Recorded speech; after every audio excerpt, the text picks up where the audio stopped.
Okay, let's do this. Let me put myself on screen for a second. All right, Shabbat Shalom, everybody. And let me get rid of this. Comment gone. Welcome to the World Alliance of Qara'im. This is the afternoon, Shabbat afternoon Torah study for the Parashah Beshalach. And here we go. We're going to have a substitute Chacham. This is Chacham Suf. She'll be giving the lecture today. Spoke with Chacham Lavi. Okay, I'm going to talk about Torah today. We're in it's Exodus. And that's really what I'd like to do right now is get the heck out of here. So, bye. Okay, that's Suf. And we have another cat, Lavi. So, alrighty. Let's get a little bit serious here. Although, let me tell you something. Any rabbi, chacham, leader who you ever meet who's too serious and not a little bit playful like a child, don't trust them.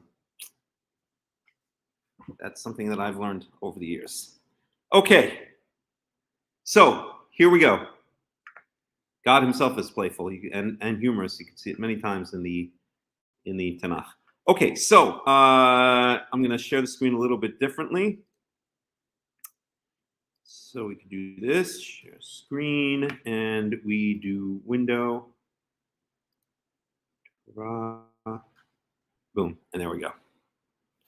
Okay, so we were, so as I said, as I've been saying throughout the studies, when we do them, usually what I like to do in the morning is just read through the parsha, because there's been many cases in the past where we never get to the end of the parsha. So I try to read in the morning study with a minimal commentary, which I can't always stick to. I try. And then in the afternoon parsha, I try to go back and do more analysis. Also, I don't like these talks to be one-sided. I really like them to be discussions. So anyone the best way to join the discussion, you can do it from the Facebook or the YouTube links, but the best way is to come onto the StreamYard stream using the StreamYard link. If you don't want to show your face, then you can just hide the camera, or you can just turn off the camera, or you can use I think you can use an avatar or something. I don't know. You have to check on the StreamYard settings. Anywho, so that's that. So this morning I didn't finish the parsha. So we're gonna start in Exodus 17. I'm just gonna try to read through it. The Israelites are already out of Egypt. They've already crossed the Red Sea. They've gone to a number of places. Sukkot, Etanim, I think was the next one. I can't remember. I'm gonna catalog it when we go back over. And they already got the manna, the man, and they already complained about the bitter waters, and then got fresh water, and then that was the man when they were told not to gather the manna on Shabbat. And here we are in Exodus 17, and we got more water problems, which I guess is kind of to be expected if you're in the middle of a desert. Okay, so we're going to pick it up in Exodus 17. I'm still getting to the end of the parsha, so I'm going to do minimal commentary and mostly reading in Hebrew. If your Hebrew's good, then follow along in the Hebrew. If you don't feel comfortable with that, then you can follow along with Hebrew and English, or Hebrew or whatever your native language is. We have an expert in Icelandic with us today, who's actually written a translation of the Quran, the only translation of the Quran into Icelandic. An absolutely brilliant guy. I think he's still here, and even if he's not, he's still an absolutely brilliant guy. So happy to have him here, and so follow along in Hebrew and or English, and we'll take it from there. So we're in Exodus 17. The end of the parsha is the end of this chapter, and then we'll go back to the beginning and do some more detailed analysis. So it says, verse 1, Vayis'u kol adat b'nei Yisrael mimidbar sin lima מסעיהם על פי יהוה ויחנו ברפידים ואין מים לשתות העם וירב העם עם משה ויאמרו ונשתה ויאמר להם משה מה תריבון עמדי מה תנסון את יהוה. The same argument as he had before. Why are you complaining to me? I don't run the show here. I'm just Yoah's loyal servant. Verse 3. Why yimsa sham ha'am. I'm sorry. Why yitzma sham ha'am lamayim. Why yalen ha'am al Moshe. Why yomer lama ze elitanu mimitzrayim lahamit oti wa et banai wa et batzama. ויצעק משה אל יהוה לאמור מה אעשה לעם הזה עוד מעט וסקלוני. This is the same word that's used, sikaluni. They'll stone me to death. They'll stone me. I was wondering if there was a more official word for stoning. Is there another better word for stoning? Like, I don't know, in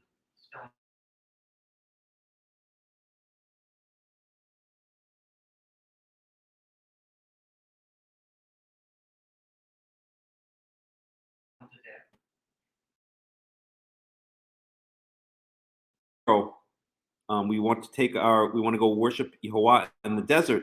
And he says no, and Pharaoh says no, do it here in Egypt. You can worship him right here in Egypt.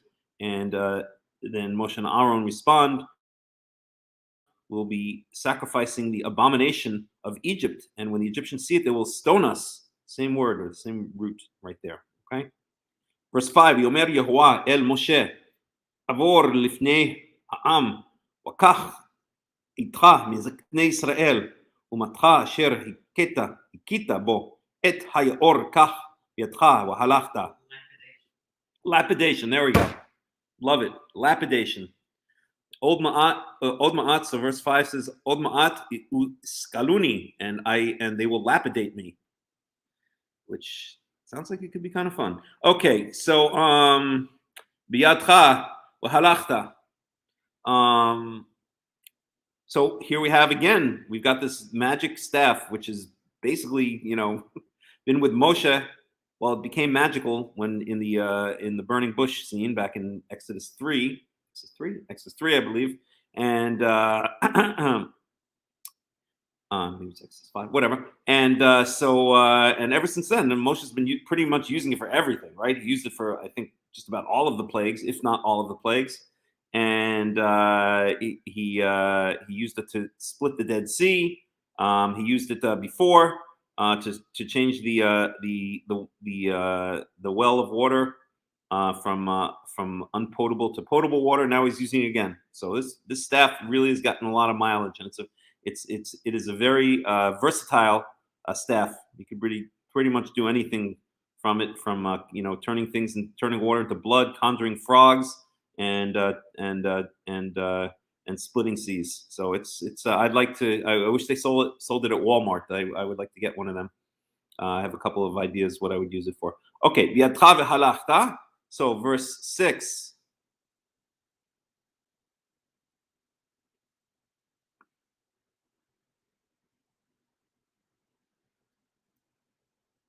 Verse 6, Hinani omed lefanecha.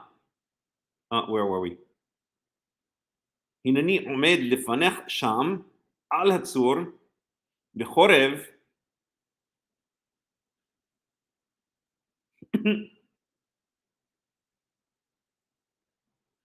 v'hikita batzur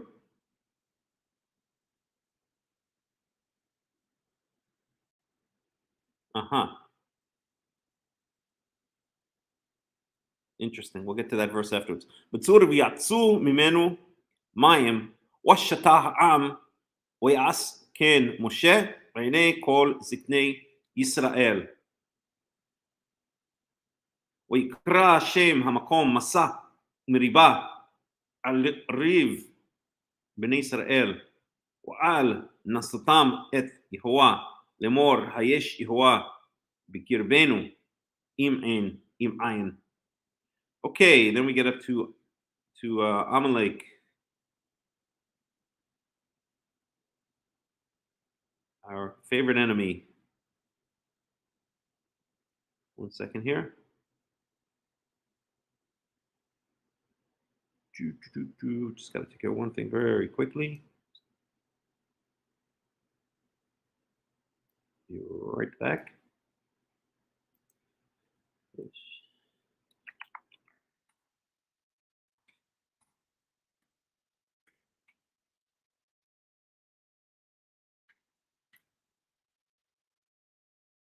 Okay, so yes, we get it to Amalek. We are in Exodus chapter 17, verse 8. Yavo Amalek, yilachem im Yisrael b'refidim. Yomer Moshe el Yehoshua b'har lanu. Anashim would say, Hilachem Amalek. So I think this is the first mention of Yehoshua, right here. We saw in the previous chapter, the first mention of, what was it, 2 chapters ago? The first mention, this is the first mention of Yehoshua. We saw in, let's see, where was it? Exodus 15, it was, so 2 chapters ago, the first mention of Miriam. In fact, one of the only few mentions of Miriam. So Miriam is only mentioned 3 times by name in the entire Torah. Once when she takes the women out to drum and dance. Secondly, when she speaks bad about Moshe's Cushite wife. And third, when she dies. That's it. So Miriam, we don't really know much about, and she's kind of not really mentioned much in the Torah, at least by name. And we'll keep an eye out if she's mentioned in other ways, such as sister of Moshe or whatever. But so far, I can only see 3 incidents where she's mentioned. Exodus 15, when she takes the women out to dance and drum, to drum and dance.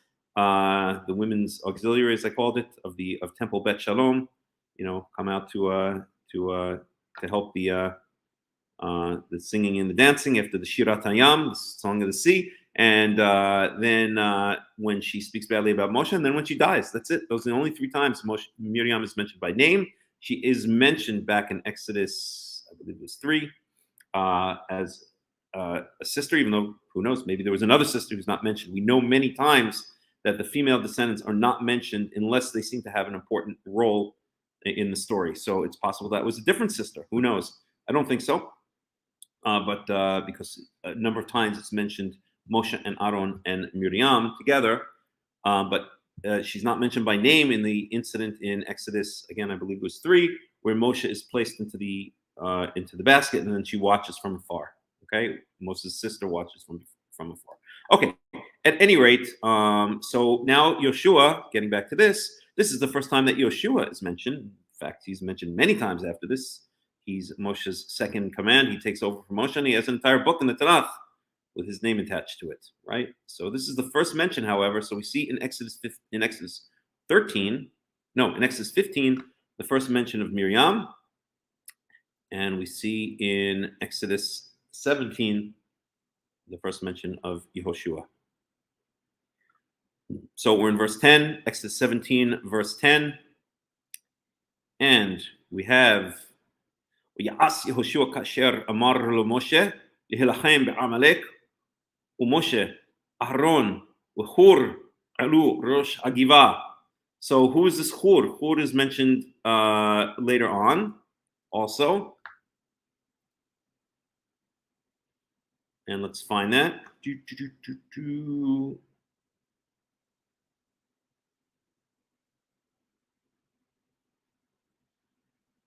Yeah. So there we go.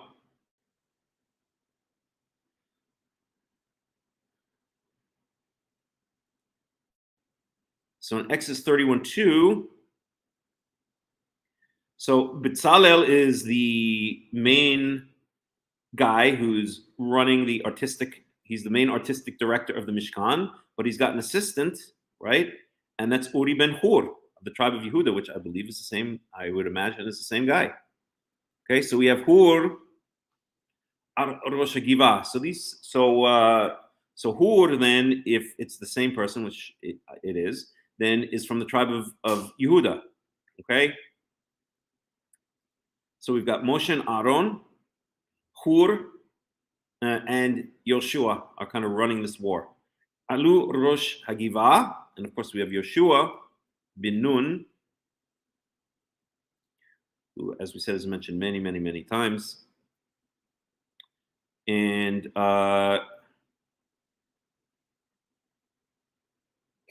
he is from the tribe of, having another one of my little mental blocks, from the tribe of Benjamin, right? Sure.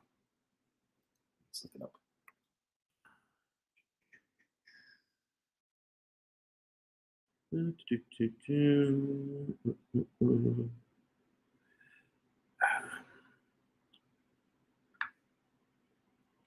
So known from the tribe of Ephraim. My mistake. So Yeshua is from the tribe of Ephraim. So we've got here the tribe of Ephraim represented, Yehuda from Hur, and of course Moshe and Aaron from the tribe of Levi. At any rate, so Alula Rosh Hagiva, so they go up to the top. V'haya kasher yarim Moshe yado v'chavar Yisrael וכאשר יניח ידו וחבר עמלק. וידי משה כבדים וייקחו אבן וישימו תחתיו וישב עליה ואהרון וחור תמכו בידו מזה אחד ומזה אחד. ויהי ידו אמונה עד בוא השמש. So basically, Hur is often very overlooked, but Hur was instrumental, right? Then in the war against Amalek.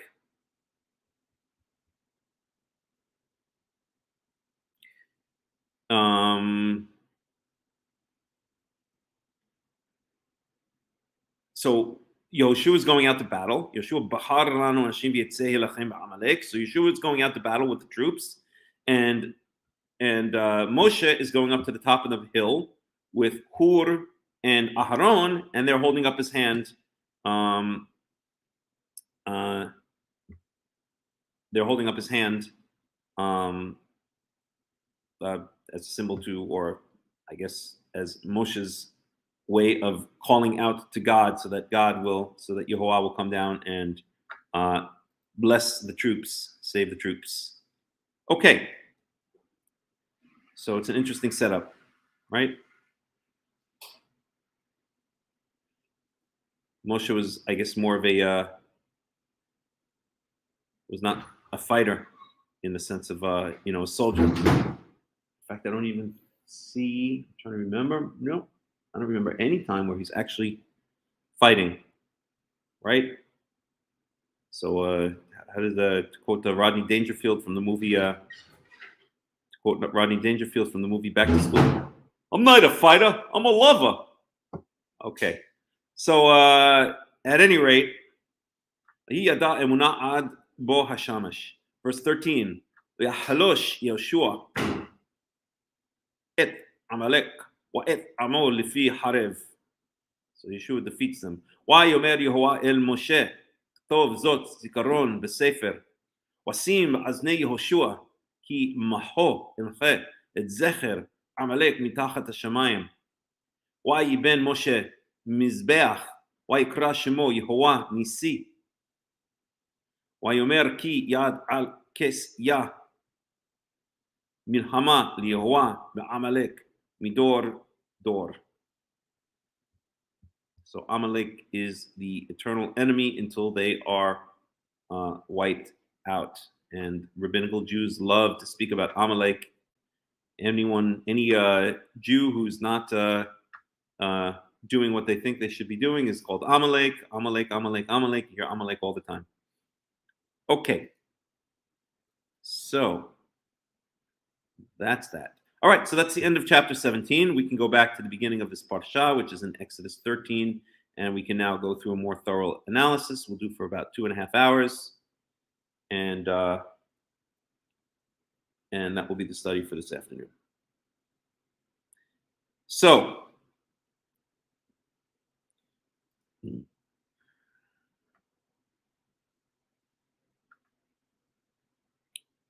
let's do it. Okay, so we are back in Exodus chapter 13, verse 17. That's the beginning of this week's parsha, parsha about Beshalach. And here we go. We'll do now more detailed analysis. So, verse 17. Wahi Beshalach Paro et ha'am. So finally, Pharaoh finally sends, right? Lets the people go.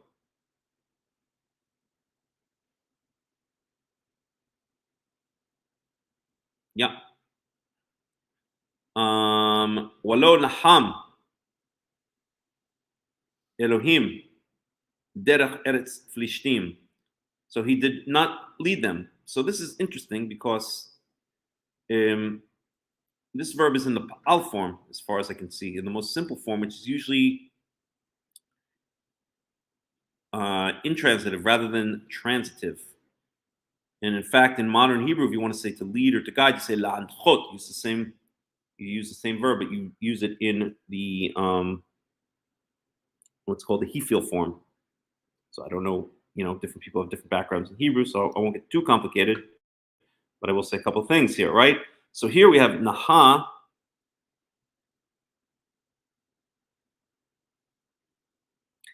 In the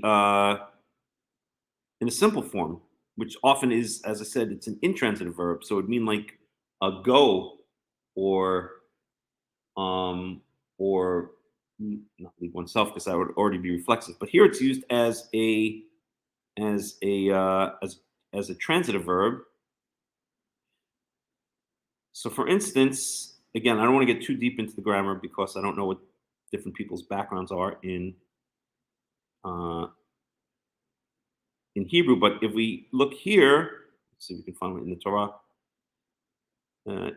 So here, this is in what's called the he-feel form. This is in the he-feel form.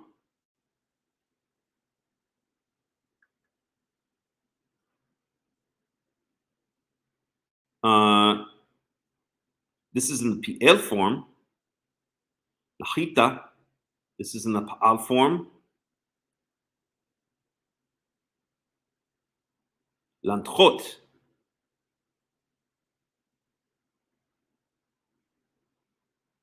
so this would be in the Hifil form.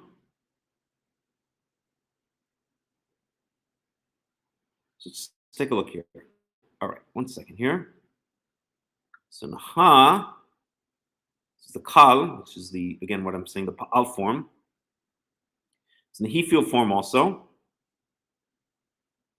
So the Kal form is an intransitive verb. It's the most, I'm sorry, yes, an intransitive verb. It's the most simple form of the verb, the most basic form of the verb, shall we say. Not simple, that's the incorrect word. And then we have something called the Hifil. The Hifil is what's usually called the causative, which would mean like I cause someone to go in a certain direction or cause someone to travel in a certain direction. So you would think here that it would be in the Hifil form, but it's actually in the Pa'al form. It's in the simple form. But I think I don't want to get bogged down in grammar because we're going to end up being a whole, it's going to end up being a whole grammar lesson and it's going to be out of the scope of the study.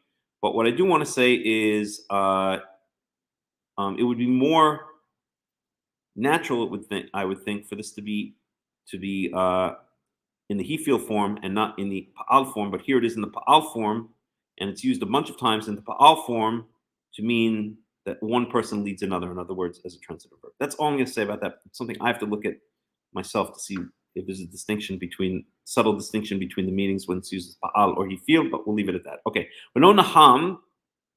It's just strange to me that it's in the Pa'al form and not the Hifil form. Okay. V'lo naham Elohim derech eretz Pelishtim.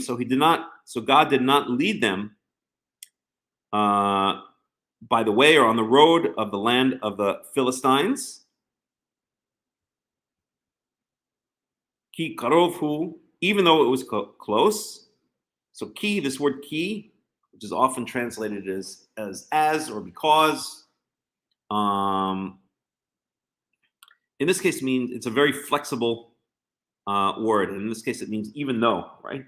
A lot of times you have to understand the meaning of the word ki from its context. So God did not lead them in the way of the land of or on the road to the land of the Philistines, even though it was close by. Okay, and why didn't he do this? Because Amar Elohim, because God said to himself.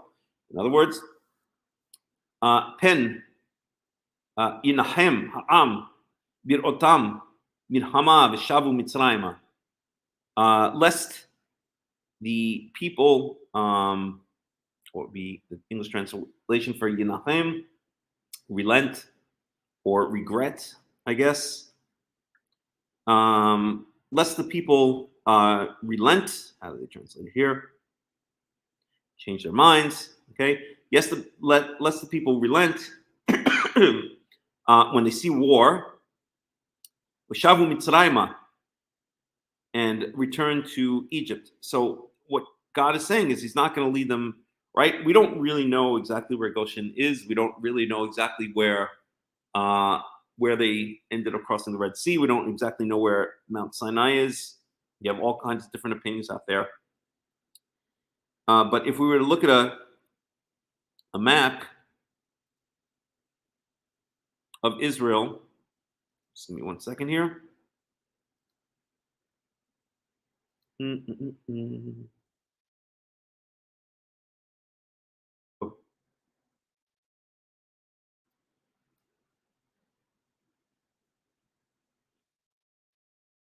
Just 1 second.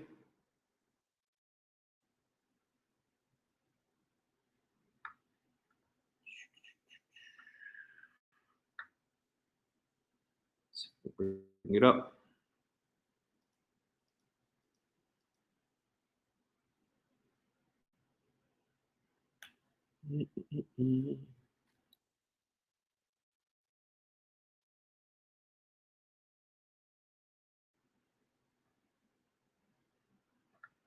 No, it's not going to work. All right, forget it. Let's do this another way. At any rate, you could picture. Wait 1 second. Let's do this.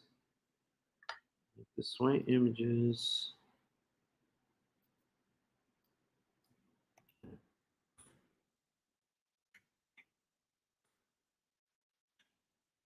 east. Okay, good enough. So, right.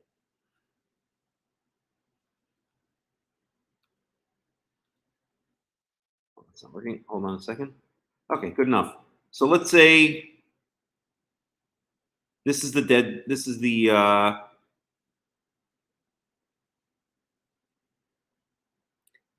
Well, this is the Red Sea here. Okay, the Sea of Reeds, Yam Suf.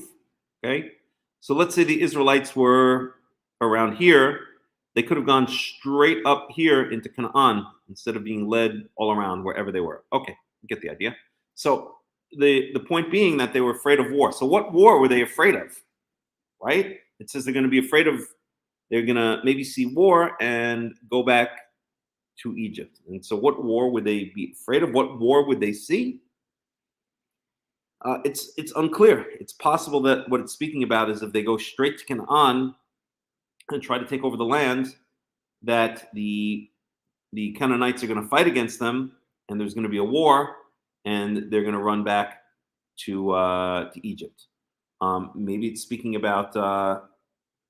I think that's the most likely explanation, that if they went through Philistine territory towards Canaan, that either the Philistines or ultimately the Canaanites would start war against them and they would run back to Egypt. Okay, they need to be battle hardened a little bit more, and they need to to be in a situation where they can't just run back to Egypt. I wonder. Let's check what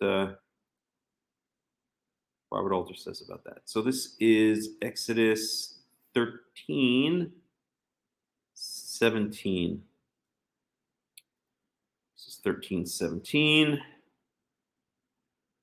17. Let's go back. 16. Not that Robert Alter is the be all and end all, but I like his commentary a lot. He's good. Mm-hmm. 13. Chapter 14. And we go back to chapter 13. So we said we're in 13:17. And it happened when people sent the Pharaoh sent the people off. We now return to the story with an indication of the escape route. That will be important as we approach the dramatic event at the Sea of Reeds. By the way of the land of the Philistines, this would have been the most direct route to Canaan along what amounted to a coastal highway up through the area that is the present-day Gaza Strip. This route was, in fact, heavily fortified by the Egyptians as the principal avenue for their varying imperial enterprises to the north, and so would have immediately confronted the fleeing slaves with the prospect of battle. The Philistines in this period are an anachronistic reference, for they arrived from the Aegean region and thus are known as the Sea Peoples in this coastal strip during the 12th century BCE, perhaps as much as 100 years after the conjectured date of the Exodus in the latter 13th century. Okay? So his interpretation, to make a long story short, is we're not talking about the Philistines. He says the Philistines are anachronistic, which may or may not be true. We don't know exact dates for things. But what he says is that the Egyptians have fortifications all along that route to take care of their imperial enterprises to the north. And so they'll run into the Egyptian armies to the north. And that's where they will encounter. And that's where they will encounter war. So that's his explanation. I think it makes more sense. Well, I don't know. I'm not going to say it because I don't know what the geopolitical setup was at that time. So let's leave it at that. Obviously, he's checked it out. All right. So, but at any rate, whatever the case may be, God is worried that the Israelites are going to encounter war, and so He doesn't lead them straight up to Canaan, as Robert Alter said, along the coastal route. And instead, he takes them. So, verse 18, we save Elohim et Ra'am derech Hamidbar, and he made the people, or he circled the people around. Okay, Isolve is to surround or to make a circle. So he made the people circle around or go around. Derech Midbar, by way of by the road or by way of the desert, Yam Suf. At the Am Derech Midbar Yam Suf. So he went into the desert of the Sea of Reeds, or the desert near the Sea of Reeds. Okay. So the Sea of Reeds, also we saw Robert Alter had his opinion about that. Let's see what he has to say there.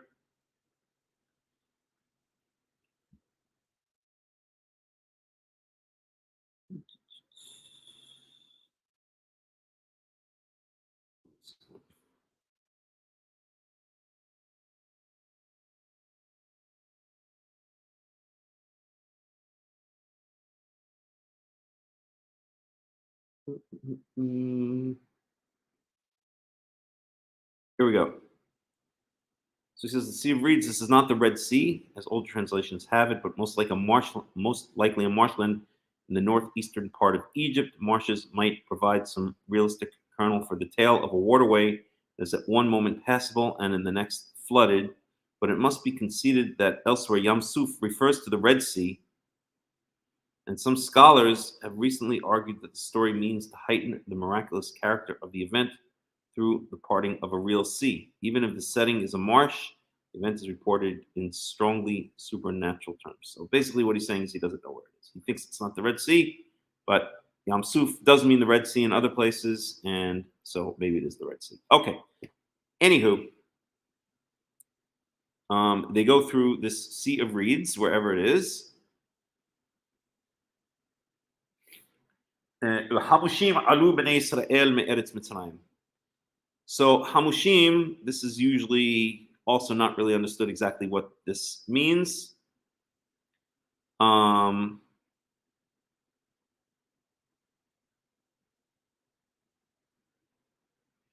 So we see here it appears only 4 times in the Tanakh. In the other 3 times, it does seem to be associated with battle.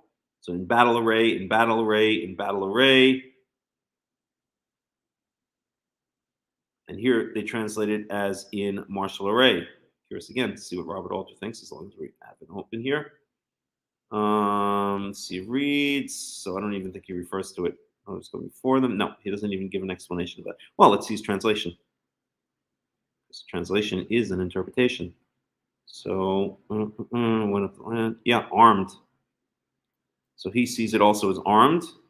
It definitely coincides with the other uses of the word in the Tanakh.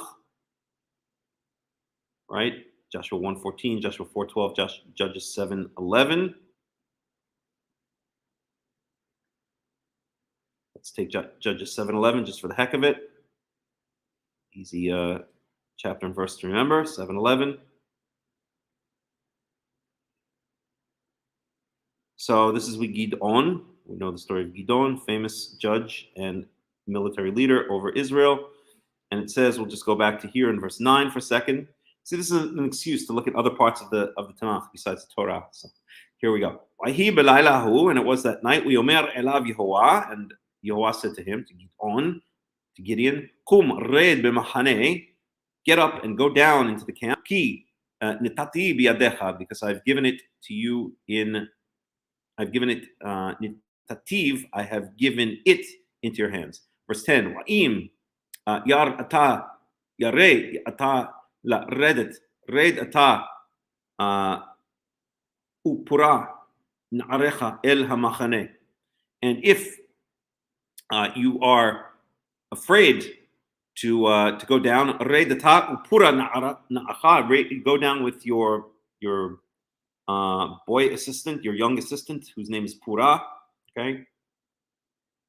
El hamachane, down to the camp. So take someone along with you. Verse 11, Shamata ma yidabru, and listen to what they're saying. V'har zakna yadecha, and afterwards your hands will be strengthened. Your hands shall be strengthened. In other words, you'll feel encouraged. V'yarad b'machane, and you will go down into the camp. V'yared hu and then you'll be able to go down to the camp. So in other words, Gidon has a dream, and Yehovah says to him in the dream, go down into the camp.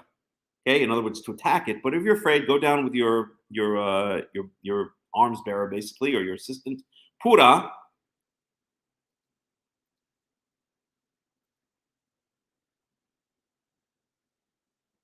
who's only mentioned in these two verses. So go down with Pura and to the camp, and then listen what they're saying. Okay, listen to what they're saying, and afterwards you're not going to be afraid anymore. Then you'll be able to go down and attack it. Okay, and we'll see if we go that far what they're saying. Okay, וירד מהמחנה ירד הוא ופורה נערו אל קצה החמושים אשר במחנה. And so, I think this is now the end of the dream. And he goes down with his assistant, with his arms bearer or his boy or whatever you want to call it, Pura, to the end, קצה החמושים אשר במחנה, to the edge of the, I guess, the armed troops, hamushim, the ones who are armed. Okay. Who are in the camp. So here's the use of the word hamushim, and here it clearly means armed with weapons. Volk, what's the name of the grammatical form again when it's like they call it what is it, the past particle, when it's the verb used as an adjective, like armed or something like that? It's a past particle, right? Past participle, right? They call it also the supine. At any rate, that's the form that's being used there. I forgot the specific grammatical name. Any rate, verse 12, Midian, Amalek, v'chol b'nei Kedem, and Midian and Amalek and all of the children of the east, Noflim ba'emek, ke'arbe larov, they were arrayed, you can translate that as in the valley, ke'arbe. Arbe is locusts, one of the 10 plagues that we saw, right? I think the 8th and 7th. There was locusts, then there was hail. No, there was hail, then there was locusts, then there was darkness, and then there was the killing of the firstborn. So killing of the firstborn 10, darkness 9, locusts 8. Okay. So the Midianites and the Amalekites, who we just spoke about in Exodus chapter 17 as the eternal enemy of Israel, the enemy from generation to generation of Israel, there they are again, okay? Were arrayed in the valley and they looked like locusts. There were so many of them, it seemed like an invasion of locusts, okay? In mispar, and they had so many camels that you couldn't even count them. In mispar kechol she'al sfat hayam larov. Okay, there were so many. It was like the sand on the edge of the sea. Right, one of the blessings that Israel is given, that you'll be so many, uncountable, like the sand on the sea, on the seashore. Right, verse 13. So here's Gidon and his boy Pura, and they're coming down to the camp, and there's just zillions of these Amalekites and Midianites laid out in the valley, and the children of the east. And now Gidon goes up to the edge of the camp, okay, as it says in verse 11. He goes up to the edge of the camp where the armed soldiers are, and that's the whole reason we're reading this, okay, because it's the word hamushim. In this case, we see clearly means armed with weapons, okay. So each person was saying to his neighbor, halom. I'm sorry, one person was saying to his buddy, halom. He said, I had a dream, and this is the dream. Okay, I dreamed.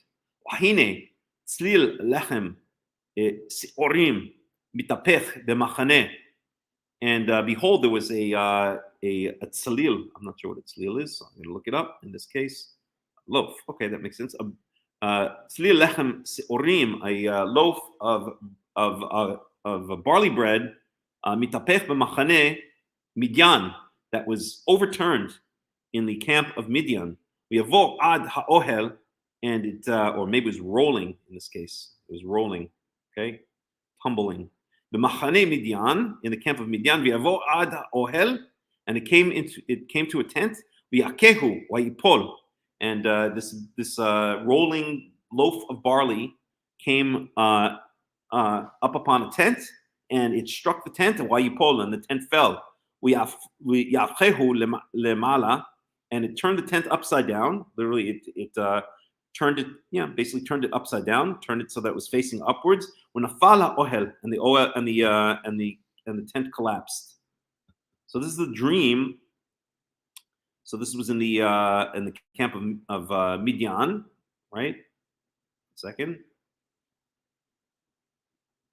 in the camp of Midian and Amalek, etc. Okay, so one soldier there is having a dream that there's this rolling loaf of barley that hits a tent in the camp of Midian, and the tent turns upside down, is tumbled, is turned upside down, and then collapses. Okay, well, that's not a good omen. Okay, we already read that, verse 14. So we're in Judges chapter 7, verse 14. So his buddy answered and said, this is none other than the sword of Gidon, the sword of Gideon, Ben Yoash, the son of Yoash, Ish Yisrael, the man of Israel, or the great man, the leader of Israel. Natan Elohim bi'ado et Midian et kol ha'machaneh, that God has given into his hand Midian and the entire camp. In other words, the entire military camp there. Okay, so verse 15. Wahik shmar Gidon et mispar halom. So when Gidon hears the mispar, usually means number, but in this case it means the telling, like a sipur, or to misaper, to relate. So the story or the telling of the dream, wa'et shivro, and its interpretation. Okay, wishtahu, then he prostrated himself. Wayashav el mahane Israel, he returned to the camp of Israel. Yomer komu ki natan Yehovah biyedchem et mahane Midian. And he said, "Arise," he said to his soldiers, "Arise, because Yehovah has given the camp of Midian into your hands." Okay, so that's the prophecy, or that's the dream that Gideon had, that if you're afraid to go down and fight against the Midianites, the Amalekites, and the children of the east, and go down there with your boy Pura, and just listen in, and you're going to hear something that's going to change your mind, and then you will not be afraid anymore. So that's exactly what happened. And verse 16, Hatz et shlosh me'ot ha'ish, shlosha ra'ashim. So now there are only 300 men, right? Remember, there was this whole test. Yehovah in the previous chapter up above, right? Up above in this chapter said there are too many men. Okay, it's too many men to conquer Midian, and he did this test where he had the men drink water, and all those who got down on their knees were ejected from the army, and those who lay down and lapped like a dog, they stayed in the army. So the army was reduced to 300. Why did Yehovah say there's too many men? Because he wants to show that victory is in his hands. It doesn't matter if you have a lot of men or you have a little or a few amount of men, that the victory is in the hands of Yehovah, not in the hands of the number of men that are going to be attacking. So back to this. Where were we? Yeah, over here. Okay, so he hatz usually means to cut in half, but in this case it's into thirds. So I guess really, but we won't get into that right now. So he divided them into three portions, into three heads. Okay. And he gave shofar. He gave ram's horns, or just animal horns, in the hands of each one. So kadim rekim, an empty kad is how would you translate that? A jug in which you carry water or other things. So empty jugs. And he placed torches within these empty jugs. So there's only 300 men. Okay, he breaks them up into three parts. He gives each of them shofarot, which is supposed to freak out. So it's basically psychological warfare. He's going to give them all shofarot. He gives them empty jugs and with torches inside each of the empty jugs. So it's going to scare the bejesus out of the Midianites. Verse 17, Wayomer alehem mimeni tir'u v'chen ta'asu והנה אנוכי בא בקצה המחנה והיה כאשר אעשיכן כן תעשון.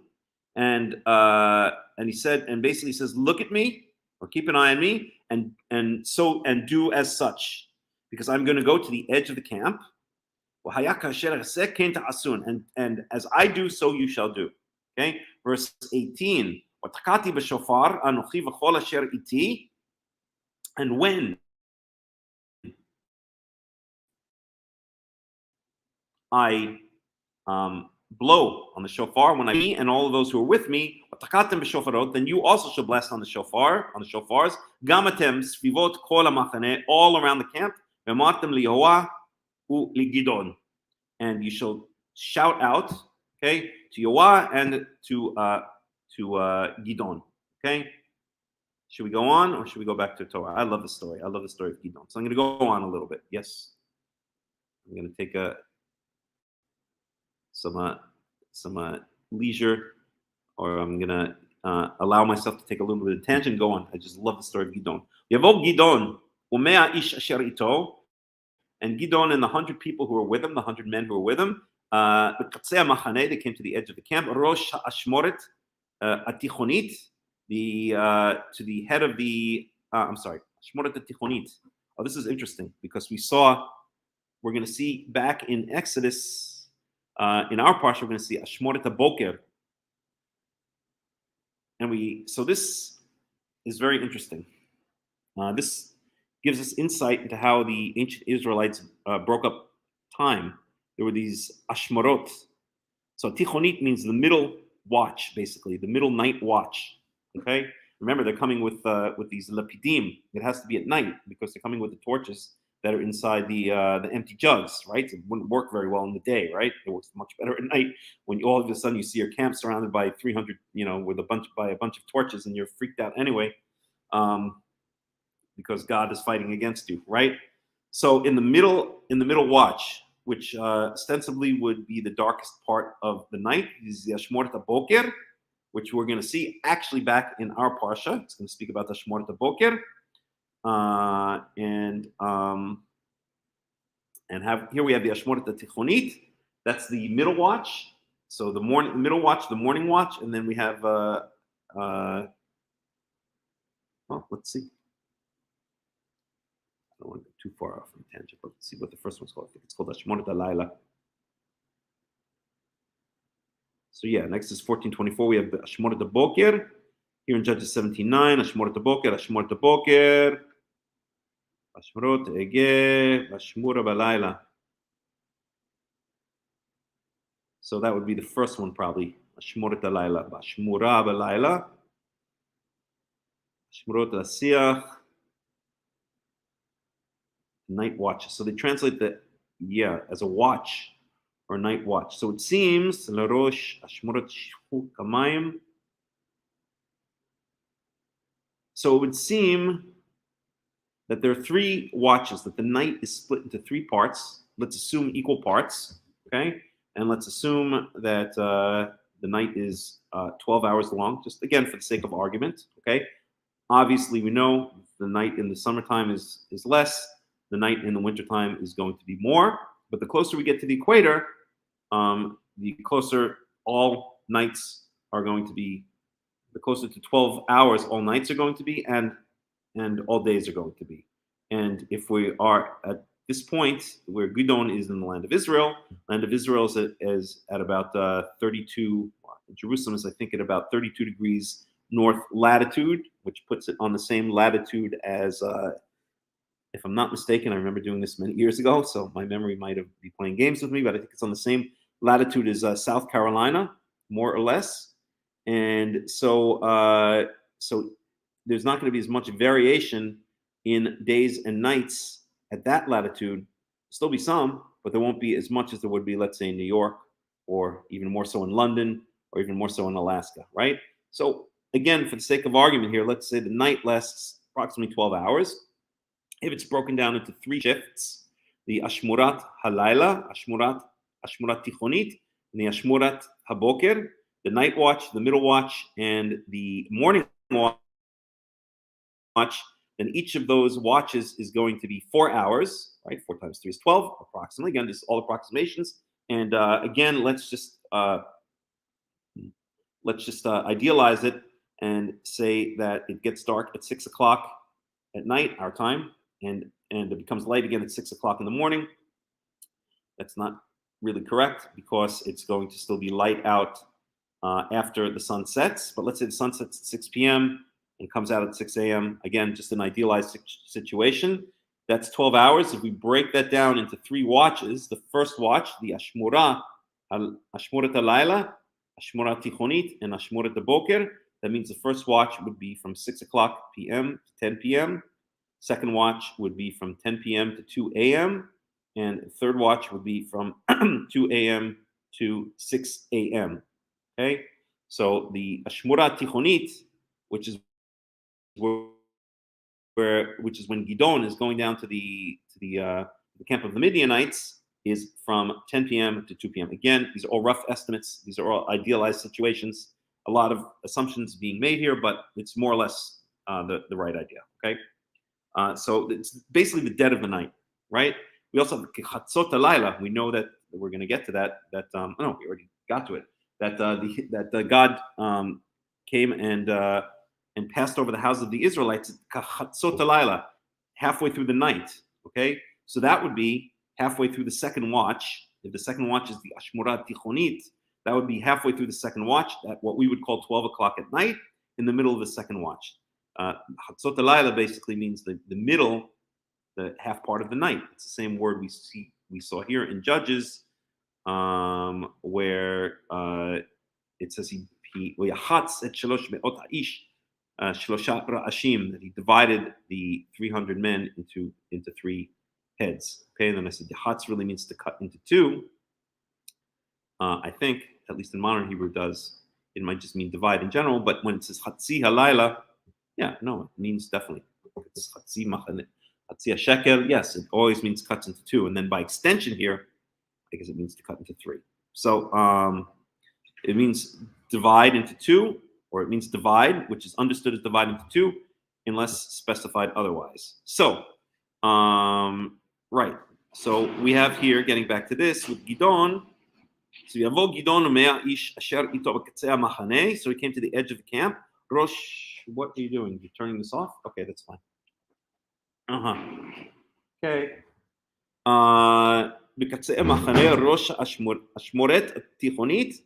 So at the head of the middle watch, so we're talking about at 10 o'clock at night. Head means the beginning, right? Like Rosh Chodesh, or like Rosh Hadshechem, right? The head of your months. So at the beginning of the middle Ashmurah, at the beginning of the middle watch, which, as we said, in an idealized situation, is 10 o'clock p.m. Hakimu et hashomrim, but he woke up the guards. Wayitka'u b'shofarot v'nafotz kadim asher bi'adam. And so when they woke up the guards, it says Hakimu certainly woke up the guards. It's doubling for emphasis. Okay, repetition of the word Hakimu. So it's trying to make an emphasis. It's like, he certainly, it's pointing out that how what a situation, or that situation that he wakes up the guards, or what an extreme situation is. Okay, so he wakes up the guards. And so him and his 100 men, they start blowing the shofars. When nafotz kadim asher bi'adam, and they nafotz, they shattered. They shattered into a million pieces. Well, shattered the kadim, the jugs, which were in their hands. Okay, so they're really, this is like psychological warfare, right? They're blowing the shofarot. They're taking the jugs, smashing them, I guess, against the floor. The torches, okay? The torches are now maybe exploding, maybe catching on fire, but at least they're now being seen, right? Because they're outside of the jugs. So it's quite a show for the Midianites and friends. So now all three of the troops, or the how would you say, the groups, right? Started blowing the shofarot. And they broke the jugs. So it says here. So my mistake. They broke the jugs, but they held the torches in their left hands. And in their right hands they held the shofars. So we have broken jugs, which are making a lot of noise. We've got torches, which look like fire, which are fire, right? And we've got shofarot, which is, scaring the bejesus out of these guys. And they blew on the shofarot, and then they yelled out, and they yelled out the sword of Yehovah and of Gidon, right? So it's quite a show, and the Midianites are freaked out. I just love this. So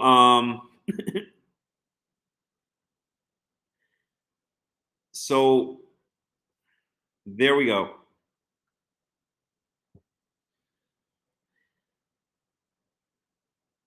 I once got into a fight in Israel. I won't get into the details, but I once got into a fist fight, and right before I started fighting, I had just read this portion of the Tanakh, and I yelled out, "Cherev li Yehovah uli Gidon," and I don't know, the guy got freaked out, and well, it didn't end so well for him. At any rate, so verse 21, Ya'amdu ish tachtav saviv lamachaneh, and each person stayed in his place, and here we go, ish tachtav, the same verse we saw with regard to gathering the manna in our parsha. So there's a lot of stuff in our parsha that happens to or a lot of stuff here that's relevant to our parsha. We're going to speak about that afterwards. It's the same phrase. Ya'amdu ish tachtav saviv lamachaneh. So each person stood in place around the camp. Uyaratz kol hamachaneh, and the entire camp fled. Uyar'iu uyanusu. So they started running. Yariu is shouting, right? That's the same word as Truah, like Yom Truah, the day of shouting, right? So they started running, shouting, and they fled. Okay, so Gidon and his 300 men basically freaked out the entire camp. And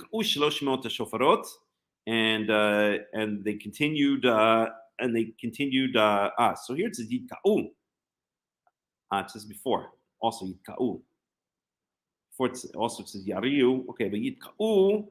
So they blasted on the 300 shofars. We Yasem Yehovah et Harav ish baraehu, and each I love this.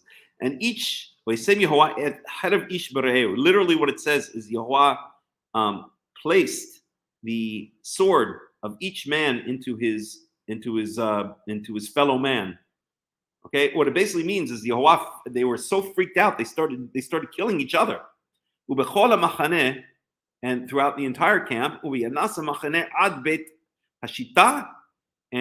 the entire camp fled until this place Beit Hashita, which means the house of the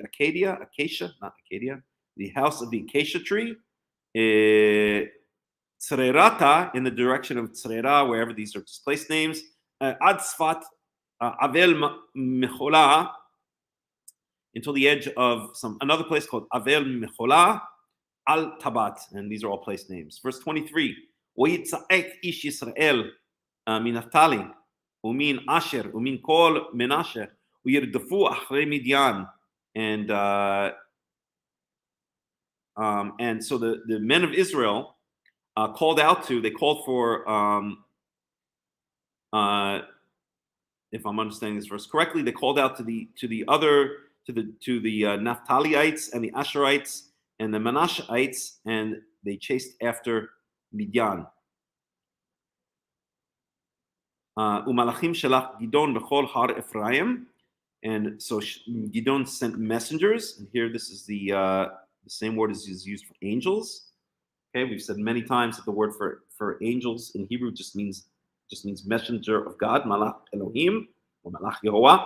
And here we have this word just in the common sense of messengers. So Gidon sent messengers b'chol har Ephraim, throughout all of the mountains of Ephraim, Lemor redu likrat Midyan. Come down, right? Come down out of the mountains. Likrat Midyan, towards Midyan. Ulichdu lahem et hamayim. Ad Beit Bara. And trap them against the water. I'm not really understanding what that's saying, but it doesn't matter. Ad Beit Bara, until, so I guess push them against the water until they come to this place Beit Bara. Anyway, attack them. I don't want to go on too many tangents. I've already gone enough. Et Hayarden. So until they come to this place Beit Bara and to the Yarden, we kol ish Ephraim, and all of the people of Ephraim were summoned. We yilkadu et amayim ad Beit Bara et Hayarden. I want to get an English translation for that. Verse 24. Let's open up an English translation here. So this is Judges 7:24. Oops. Judges 7:24. Gidon sent messengers throughout the hill country of Ephraim to come down against the Midianites and seize the waters of the Jordan ahead of them as far as Beit Bara. Okay, fair enough. Got it.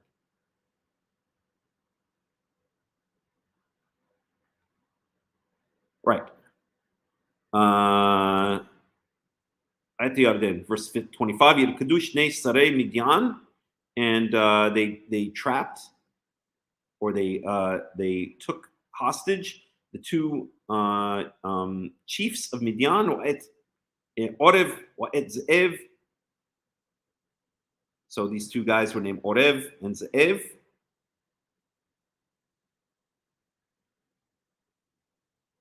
Interesting. It's a very common name these days. Hebrew name is Ev, and here it is, the chief of Midian. Yargu et Orev betzur Orev. So they killed Orev in a place called the Rock of Orev, obviously named because that's where he was killed. But Zev hargu beYakev Ze'ev, and I guess in his own place. They brought him back to his own house or his own area, which was called Betzur Orev, the Rock of Orev, and they killed Zev in Yakev Ze'ev in the how do you say Yakev in English? The wine press of Ze'ev. So basically, it seems like they took him back to their own property and killed him on their own property. וירדפו אל מדיין וראש עורב וזאב הביאו אל גדעון מעבר לירדן. So they chased after Midian, and then they took the head of Orev, these two chiefs of Midian, and the head of Ze'ev, and they brought it to Gideon מעבר לירדן, and they brought it to Gideon, who was on the other side of the Jordan. And we're going to stop there with the story of Gideon. But it goes on. Gideon is awesome. One of my favorite Israeli leaders. Great story. Okay, so getting back to Exodus. So let's close out of Judges. We're back in Exodus chapter 13.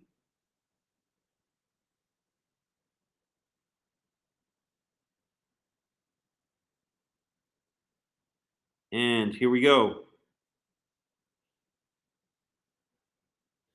So this whole tangent was because of this word hamushim. We wanted to know, because the rabbis say, I think Rashi says that hamushim, let's see what Rashi says. So this is Exodus 13:18.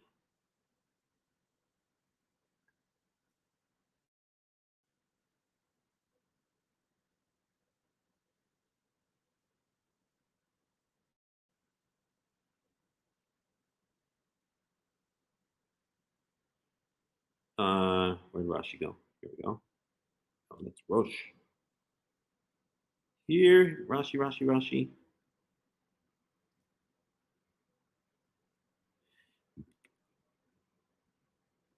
My grandfather growing up, my mother's father, had two cats when I was growing up. This is long before I really got into Judaism. And their names were Rambam and Rashi. So I always thought growing up, I always thought Rashi was a cat. My grandfather was an interesting feller. He was basically very traditional, but not religious. And he was kind of an expert in Talmud, believe it or not. It's my mother's father. Okay, so what am I doing here? So this is Rashi. We're in Exodus. We're in Exodus 13. And we are in verse 18. Exodus 13, 18. This 18. And Rashi says, Hamushim. Okay. In Hamushim ela mizuyanim. That Hamushim means basically armed with weapons. Lefi shesivan b'midbar hu garam lahem she'alu Hamishim. Because he led them through the desert, he caused it that they should go up armed with weapons. She'ilu hesivan derech yishuv, that if he had taken them around a place that is settled,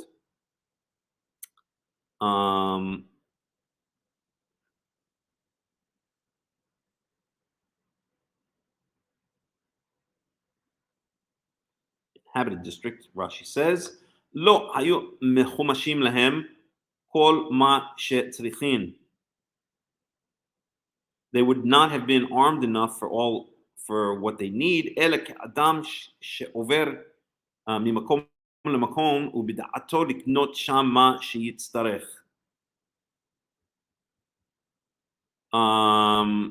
So if he had I think what Rashi's trying to say is if he had taken them in a place that's inhabited, then they wouldn't have had lo hayu mechumashim lahem kol ma shetzrichim. He wouldn't have given them all that they need.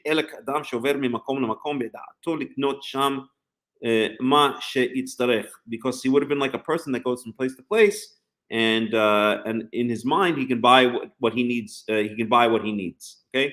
But when he separates them out in the middle of the desert, but when someone wanders off into the desert, he needs to prepare himself with everything he needs in advance. And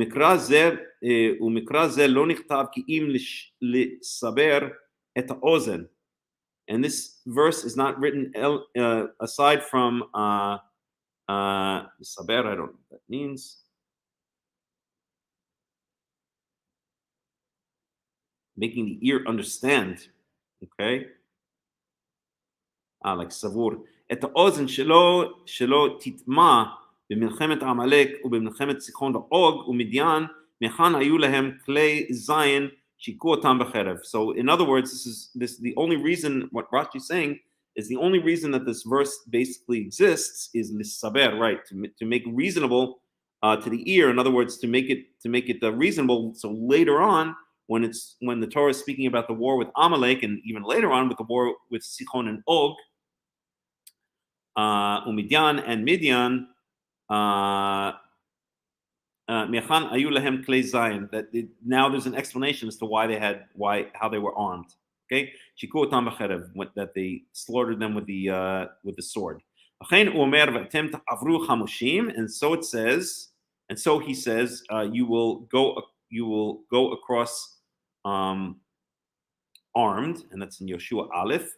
Tirgamu unkeles mizariyin. So an unkeles, the Aramaic translation translates it as mizarzin. I'm sorry, mizarzin. Kamo uyarek et chanichav. And he pulled out his arrows.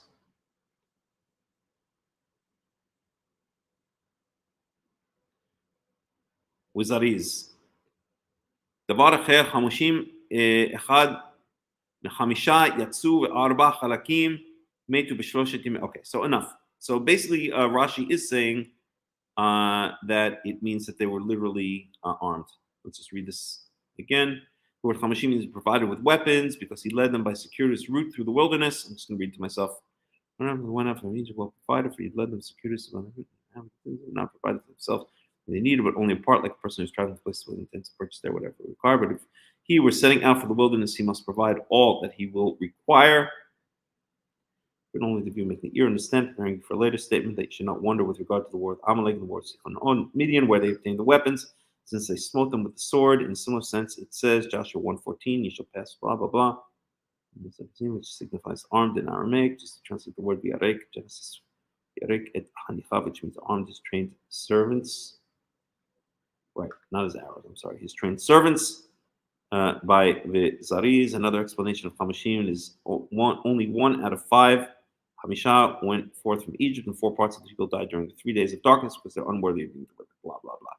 Okay, so Rashi says Hamushim, he also agrees with this idea that Hamushim means armed. I remember that, and I'm not sure who says it, that in Yeshiva, I remember learning that one of the explanations for Hamushim means armed with all of the gold and silver that they had asked of the Egyptians, but I don't remember what the source for that is, and I'm not going to go look it up now. At any rate, so it seems pretty clear that they came out of Egypt armed with weapons. And I think Rashi, who I always say I'm not a big fan of, but then I find something interesting he has to say, makes a good point, and that is this explains how later on, as we're going to see in even in this parsha, when they fight Amalek, and even much later on when they fight Og and Sichon and Midian, it's going to explain how they were armed, right? Because they came out of Egypt armed. Okay. So, and then of course we saw in the story of Gidon in Judges that there the word Hamushim, which is speaking about soldiers in a camp, clearly means armed. And it seems that everywhere the word Hamushim is used, it means armed. It means armed with weapons. Okay, so that's that. Where were we? I lost the place. Let's see. No. Okay, I totally lost the place.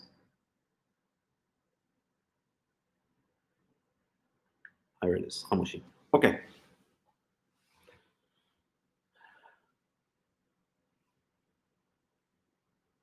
Wow, we're only in the second verse of the parsha. Okay, I thought we gotten farther, but it doesn't matter because the whole point of this afternoon Torah study is to dig in deep and to go on tangents when necessary or just for the fun of it sometimes. Okay, so verse 18. So we're back in Exodus chapter 13, verse 18. So he brought them around. He brought the people around through the desert of the Sea of Reeds or some other swampy, reedy place. And they went out of the land of Egypt armed with weapons. Right? It seems pretty clear now that we're talking about armed with weapons. Okay. Verse 19, ויקח משה את עצמות יוסף עמו, כי השביע את בני ישראל לאמור. And so Moshe took the bones of Joseph with him. Yashbea et bnei Israel lemor, because he had certainly made Israel swear. He had what would be the transitive form of to swear? He this is a word in English I'm thinking of. He swore in? No. I don't know. I can't think of it right now. Maybe it'll come to me. But he made them swear. He certainly made the children of Israel swear, saying, Lemor, pakod yifkod Elohim etchem, that when, okay, so pakod yifkod, interesting grammatical term here, 2 things going on, the repetition, pakod yifkod, which we've seen, which I've mentioned many, many times. And then we have pakod yifkod, when he, so if we were to take it very literally, it would mean, yifkod would mean when he visits.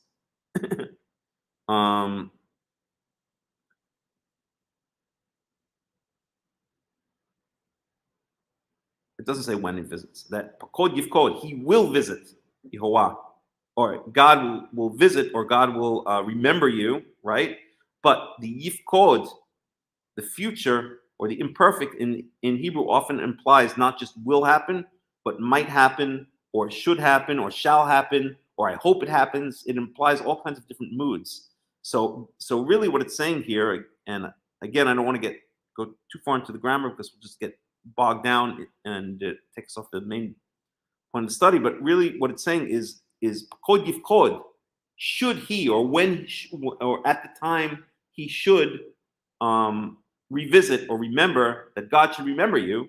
Okay, so even though it's a future tense verb, it's expressing the idea of when, or should he, or at the time that he does remember you or revisit you. That you shall take my bones out of here with you, out of this place, mizeh, from this, with you. Okay, and we could go back and look in Genesis, and I actually think we've done this before in a different context, but we can go look back at the end of Genesis when Joseph says this to the children of Israel. Okay, but we're not going to do it. But Joseph basically says to the children of Israel, when God revisits you, take my bones out of you. You know what? I think we will. Let's do that. So that's going to be in Genesis. Just grab it this way so I can open another tab.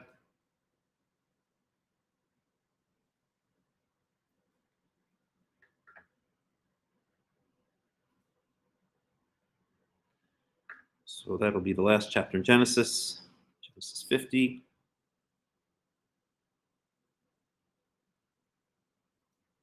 I'll grab the English for a second.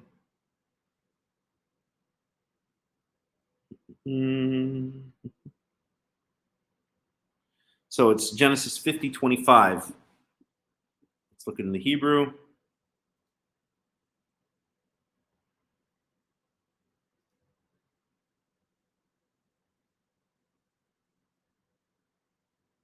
So Joseph is about to die.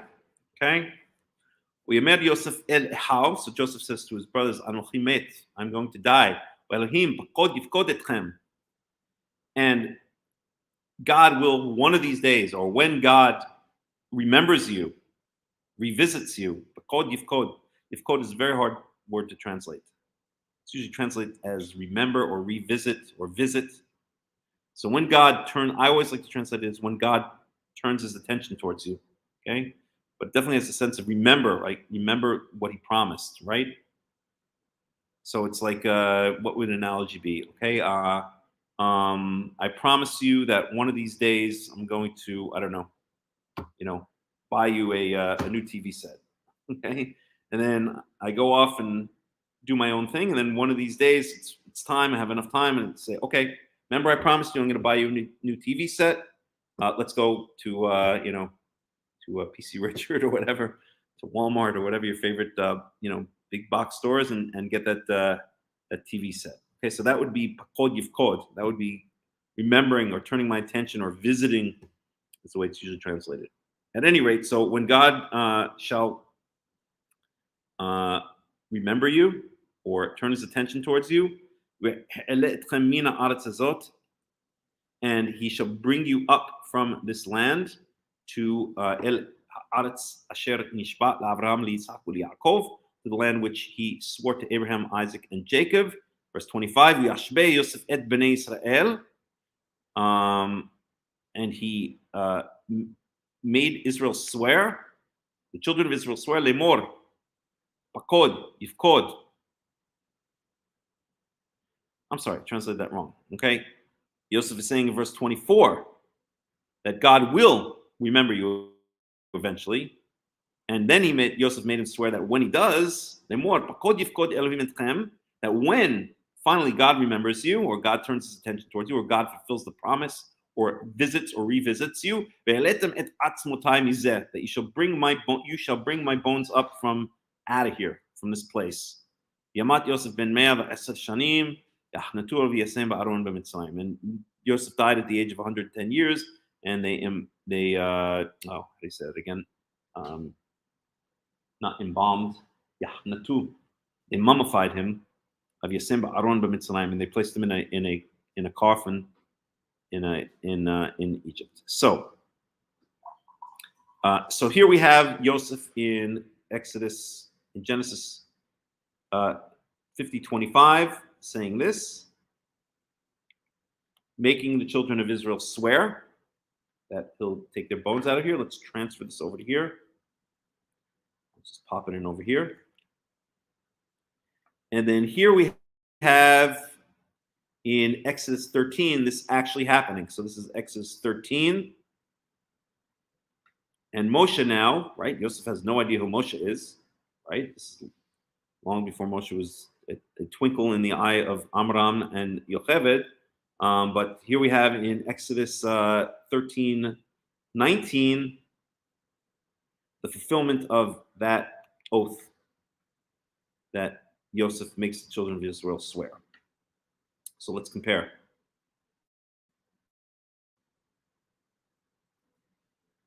So Yishbei Yosef et Bnei Israel lemor.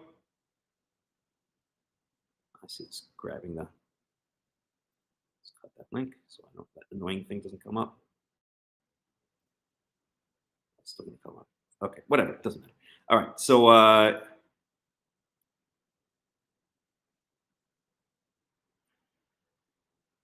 here it says, "V'yashbei Yosef et Bnei Israel lemor." Okay, Yosef made Israel swear that, and here it says, "V'kach Moshe et atzmot Yosef amo ki ashbei ishbia et Bnei Israel," that he certainly made them swear. So now this is the fulfillment of, or this is a retelling of the fact that Yosef made Israel swear that they were going to take his bones out of here, right? Lemor, and Yosef says, "Lemor pakod yifkod Elohim," that when God will certainly remember you, va'eletem et atzmotai mizeh. Okay, Lemor pakod yifkod Elohim etchem va'eletem et. Oops.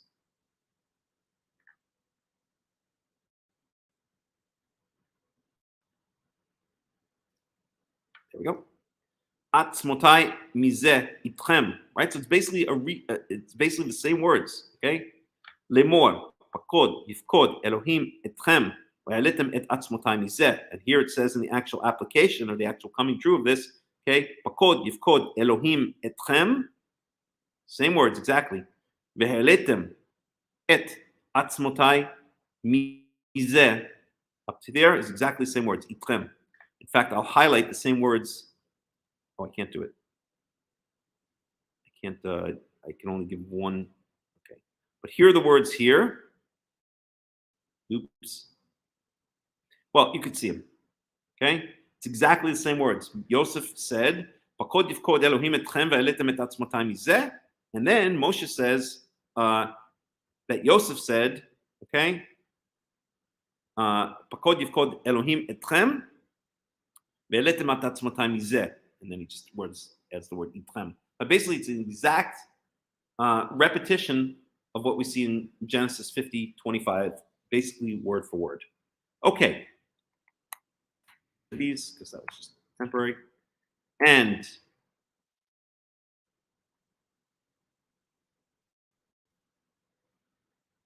that takes us to verse 20. Bulk, you want to turn, if you're done, you want to turn on this other heater here, please? No, this one. Oh, okay. Verse 20. Okay, so now let's make a list of the places that Israel journeyed. I'm going to change this to Sons of Jacob to Torah stuff. So let's add a new tab. And we will call this Journeys. So we want to list. So it says the first place was Sukkot. It says in our previous parsha, list of Israel's journeys in the desert. Okay, so let's format a little bit here. We'll give a number in case we need to refer to it. Let me just grab this.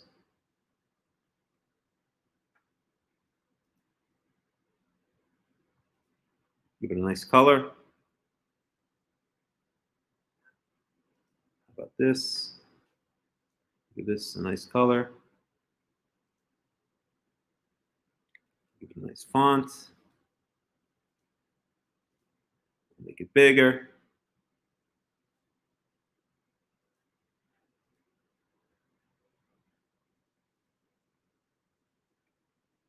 Do this.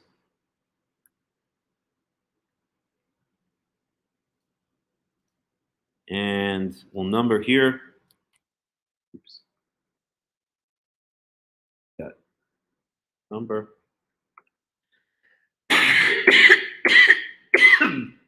Oh boy. Name. His name.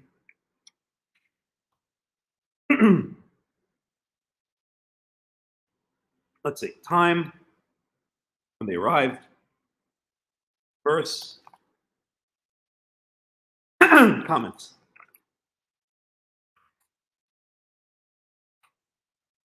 I'll do it. Oh my God. Let's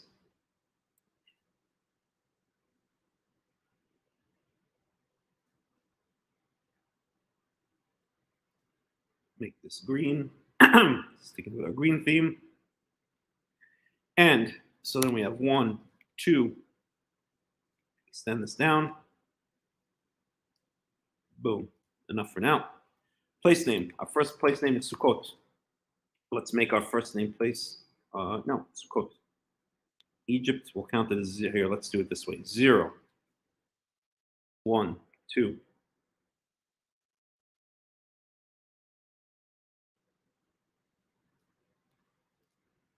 Egypt.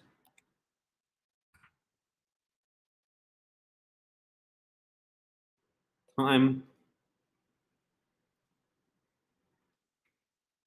Arrival.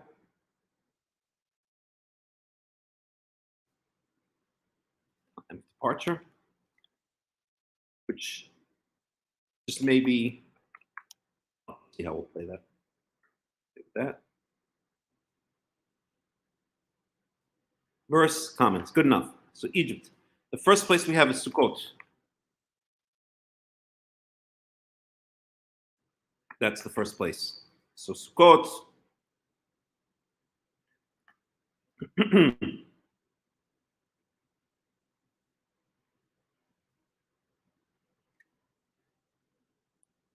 So Visume Sukkot. So let's just grab where Sukkot was for the first place.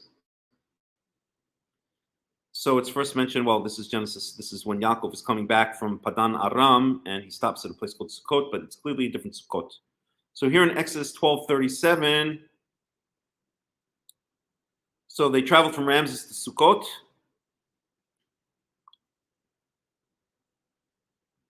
Let's grab this in the English.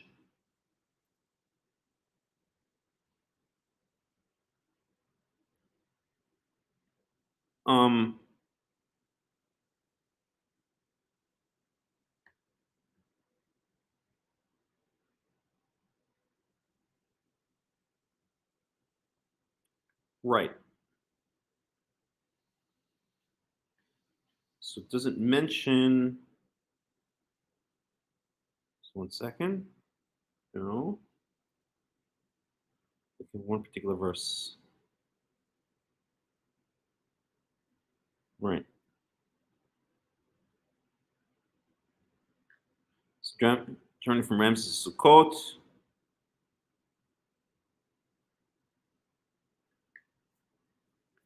Right. So it doesn't say. So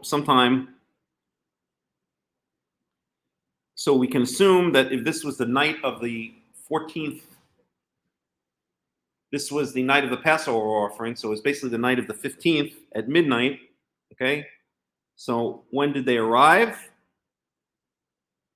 So their time of departure was 15th of, and as you can see here, it's going to be not necessarily exact points in time, 15th of first month, starting at midnight. We'll say at midnight.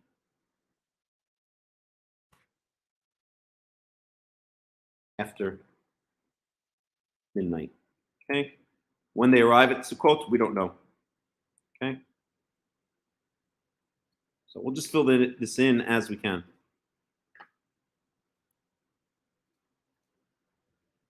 One more thing here. Oh my gosh.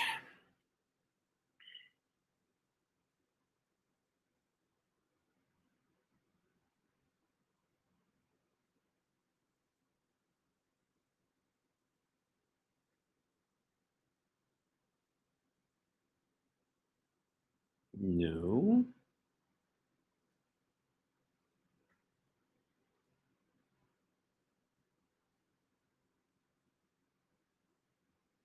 There we go. Let's freeze this column as well.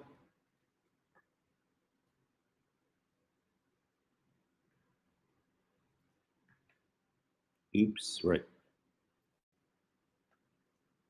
So to unmerge this.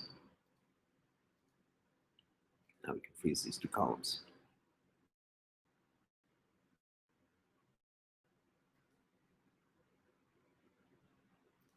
Okay, good. So Sukkot, time of arrival, who knows? We could say 15th of the first month, maybe.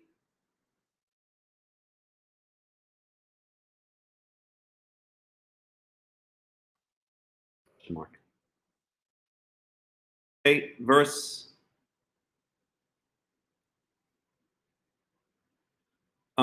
So that was, we said Exodus, Ramses to Sukkot, 37. So that's Exodus 12:37.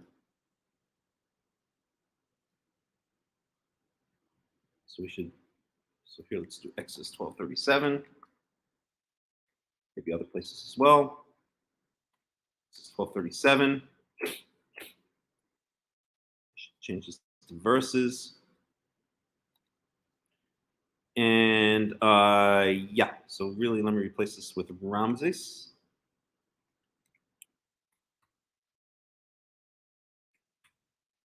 Which is in Egypt. Okay, good. It's a good start. Now we're getting somewhere. Okay, so that's that.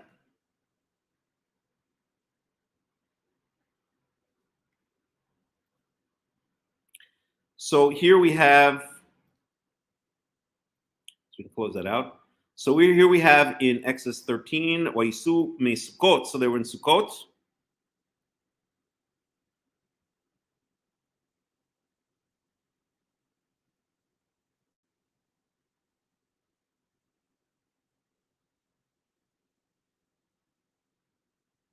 Etam. So they left Sukkot and went to Etam. So this is Exodus 13:20.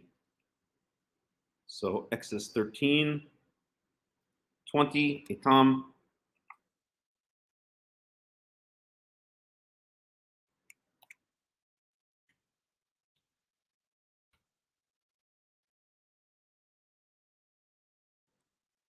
Maybe we should do this different.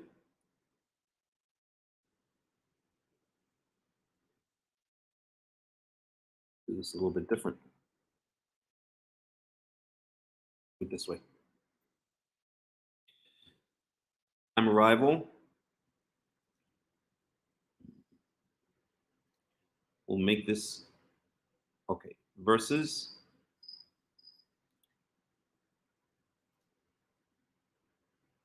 All right, let's do it this way.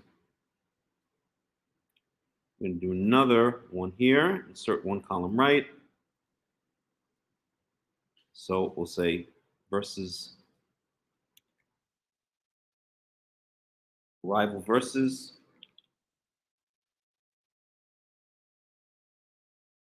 And here we can have departure verses. So that'll kind of be the way to do it. Departure. So this is going to be departure, Exodus 12:37. I'm not going to start about arrival. That's back in Genesis already. Okay, so arrival also is mentioned Exodus 12:37. Leaving. So can go to Etam. There we go. Yeah, I like this. This is cool. So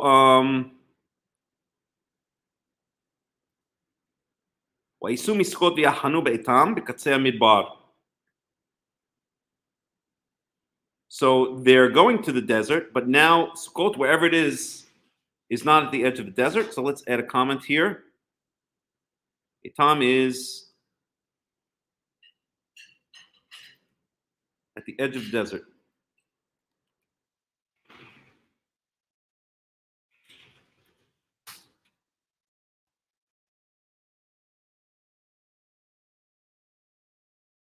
Okay. So there you have it. Good. קצה המדבר ויהוה הולך לפניהם יומם בעמוד ענן. And Yehovah went before them in a pillar of cloud. Lan chotam, which I believe is in the Hifil, but it might not be. Lin chotam. If we're in the Ba'al, it should be Lin chotam, but it may change to Lan chotam because of the Het. I'm not sure. I believe that's in the Hifil. Then it should be Lahan chotam. Then that could have been shortened to Lan chotam. Anyway, I don't want to get bogged down in that. Lan chotam haderech. So God appeared to them, or God went before them during the day in a pillar of cloud to lead them on the way. وَلَيْلَ بِعَمُودْ إِيش, and at night in a pillar of fire. لَإِير لَهَمْ لَلَخِتْ, in order to, so we can assume that if this, no, we can't really assume. Well, this is in the Hifil, so maybe this, we can assume maybe this is also in the Hifil, although not necessarily. Okay, لَإِير لَهَمْ لَلَخِتْ يَوْمًا بَلَيْلًا. So he went in a pillar of fire at night in order to light the way for them, or to make light for them, to illuminate for them, so that they can go during the day and the night. Okay, so the pillar of cloud is leading them during the day, nice big pillar of cloud, and at night it turns to a pillar of fire. Okay. לא ימיש עמוד הענן יומם ועמוד האש לילה לפני העם. And this pillar of clouds and this pillar of fire did not go away from yamish, to remove itself or be removed. He did not remove, so right. So that's the Hifil, that's transitive verb. He did not remove meaning God did not remove the pillar of cloud or the pillar of fire from before the people. Okay, so there we go. Cool. Chapter 14. Pharaoh pursues the Israelites.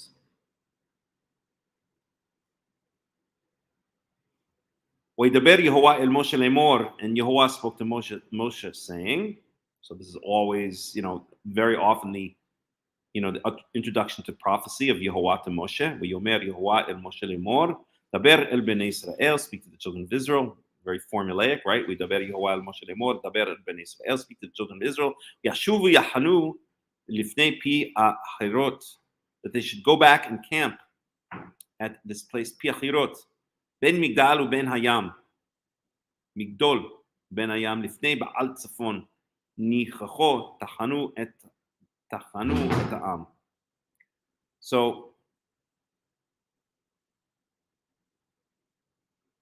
they should return, go back, and they should encamp before Piachirot, So this is the next place. So now they're out of here, out of this Eitam place, and now they're going to Piachirot.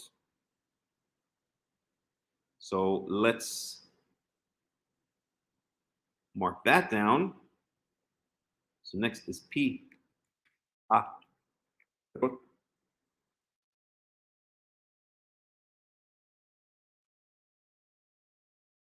We don't know dates. We don't know time. I'm sorry, we don't know time of arrival or time of departure.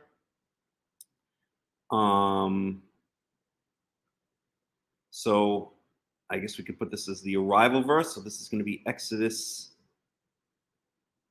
14:2.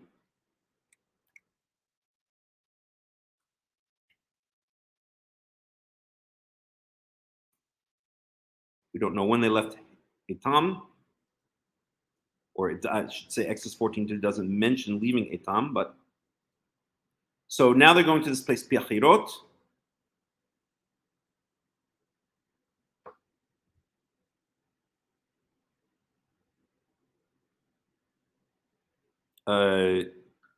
And what do we know about it? It's Ben Migdol ubein Hayam. So it's between Migdol and the sea, in front of or before Baal Tzafon. So let's write that down. Between Migdol and the sea, between Migdol, wherever the heck that is, and the sea. The sea usually means, oh, no, it can mean anything. I guess in this case it means Yam Suf, right? Between Migdol and the sea. Reads. Before Tzafon.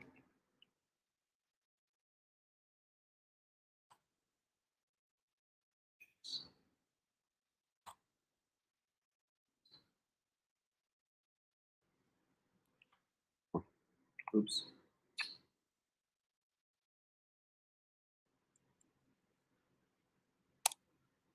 No.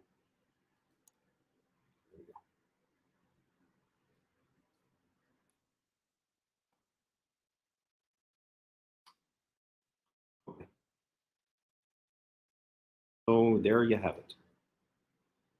And there you have it. Okay, so between Migdol and the Sea of Reeds, I'll capitalize this.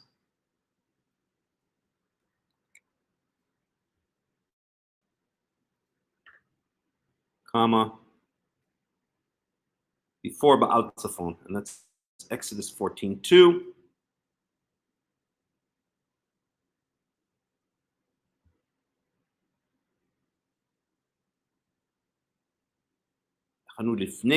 So it's really before Pichirot. Oh, let's leave it at Pichirot. Good enough. So, okay. Verse 3, V'amar Paro livnei Yisrael. So it says here, V'daber ben Yisrael v'yashuvu, that they should turn back. Right? Yashuvu means to turn back. Yachanu lifnei Pichirot ben Migdol uben Ayam lifnei Baal Tzafon. So they're going and now they're turning back. And this leads forward to say, V'amar Paro livnei Yisrael.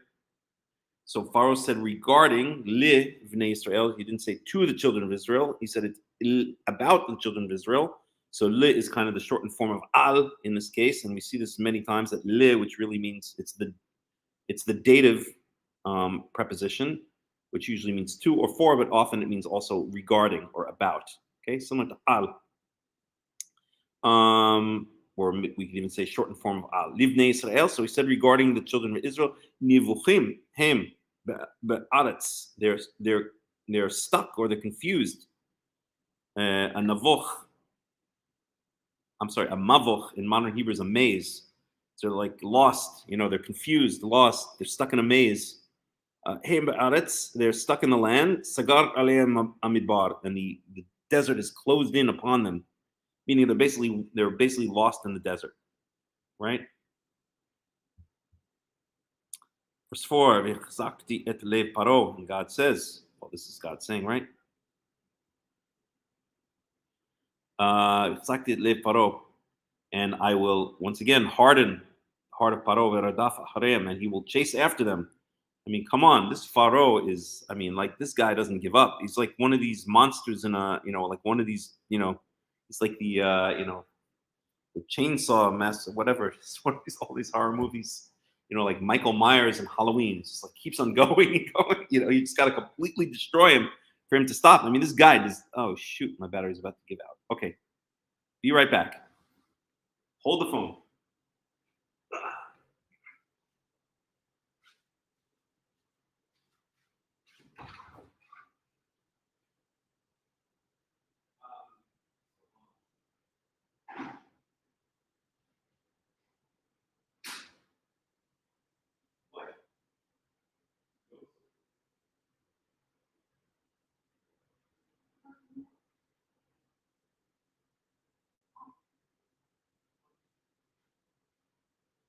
6:30, okay?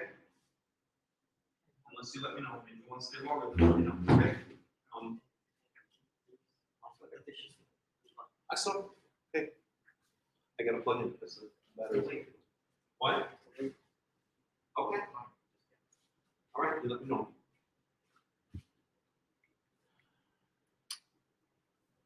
Alrighty. So we're back. Sorry, I just have to plug in.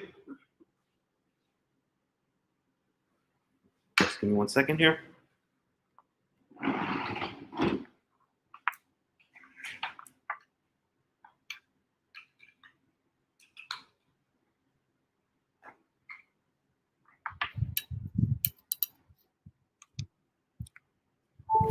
Okay. There we are. We're plugged in.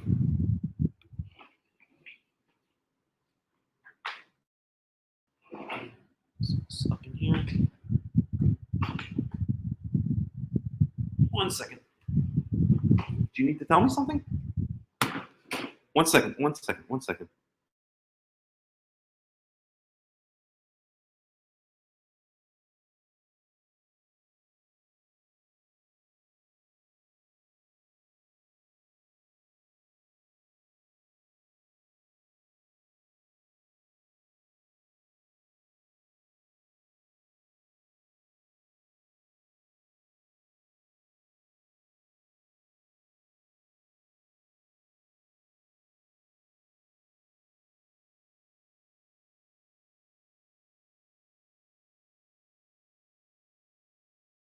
Okay, so here we go. All right, so here we are. We're back. Excuse me. So where were we? Sakit le paro ve'radaf achreim v'kabda beparo. So I will be honored. All right. So again, this whole Exodus thing is all about God being honored, God making a name for himself, God making his name known. The Exodus makes God's name known to Egypt, to Israel, and as we shall see to the surrounding nations, which are mentioned by name. B'chol chelo, and all of his army, yadu mitzrayim ki ani Yehovah v'yasu chen. And Egypt shall know that I am Yehovah v'yasu chen. And so they did as such, meaning the Egyptians. Okay. Yugad lemelech Mitzrayim kibarach am, and it was told to the king of Egypt that the people had fled. So I guess either he didn't notice, or he was too busy dealing with the dead, the firstborn dead, to kind of pay attention. So now it's possible, just a thought I had right now, if we go back to Exodus, oh, you know what? If I do that, I'm going to lose my place. So let me do this a different way.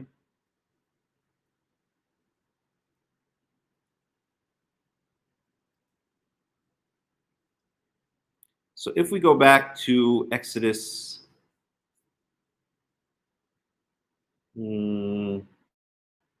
12 or so. No, of course not. 12 is the first Passover, plague of the firstborn. 11, 10.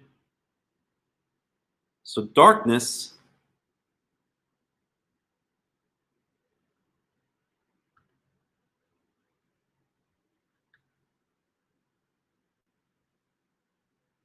One second. Okay, so that was for 3 days.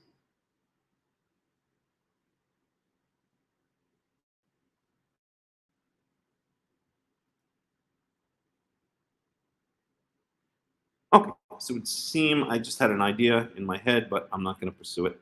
Forget it. So we're back in Exodus 14. So apparently, um, Pharaoh is now just finding out, or it's just mentioning at this point that at some point it was told to him, basically he finds out the nation fled, v'yafich levav, Pharaoh, and his heart was turned over. It's the same word we saw in the prophecy of Gidon, when the ten told his buddy. So Yafech Levav Paro, Pharaoh's heart was overturned, was turned around, meaning he had let the people go, right? He's basically said, get out of here. So can you turn off the? Yeah, Avadav, so the heart of Pharaoh and his servants were turned around. So even the killing of all the firstborn hasn't stopped them. Again, they're like some kind of like monster in a horror movie. They just don't stop until they're finally like exploded and killed, which they will be soon.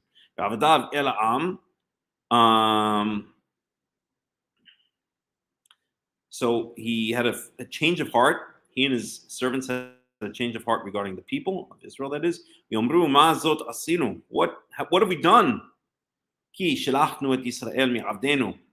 That in sending away Israel from our servitude, we sent our slaves away. They were building our storage cities, although it's not clear what the word miskanot means. It's often translated as storage cities of Pitom and Ramses. Now we sent them away. How are we going to build our storage cities? Well, I hate to tell you, Pharaoh, but your entire nation is, entire country is completely destroyed. It's going to be the least of your worries. Verse 6, we asor et rikbo, and he girded, sor means like to, to rein in, what would be the right word? To kind of like take strings and tie. So like he tied up or reined his chariot. So that basically means, as far as I understand, meaning he attached the horses to his chariot. This is the same word that's used after. It's used many times, but one of the places used in the story of Shimshon, when he's tied up after he gives these false reports of how his strength can be stopped to Delilah, to his wife Delilah. So same, he's tied up. So this really means to tied up. So he tied up his the horses to his chariot, made ready. That's not really what it means. Right? And he took all his people with him. Right, so he's getting the army ready.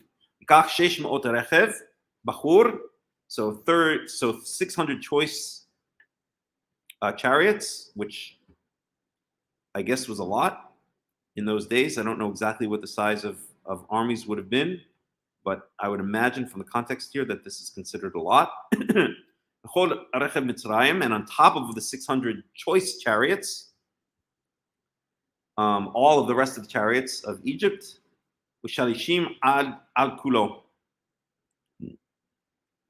And so Shalishim is from the word shalosh. Let's look this up. Captain.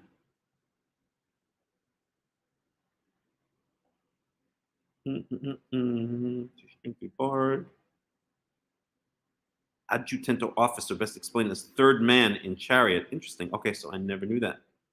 So that's why it's called the shalish. Interesting. Okay. So shalish, yeah, it's usually translated as like an officer or something like that, but it's related to the word shalosh, which means three, and here is shalish is explained as a third man in a chariot. So what would be the first two? I guess it would be the rider, and then I don't know. I'd have to study some biblical archaeology to see how chariots were set up in those days. See also blah blah blah, doubted by DI, whoever that is. So all these different sources, so some doubt to that. Okay. King's personal attendant at court. Shalishoach. Suffix military officer king.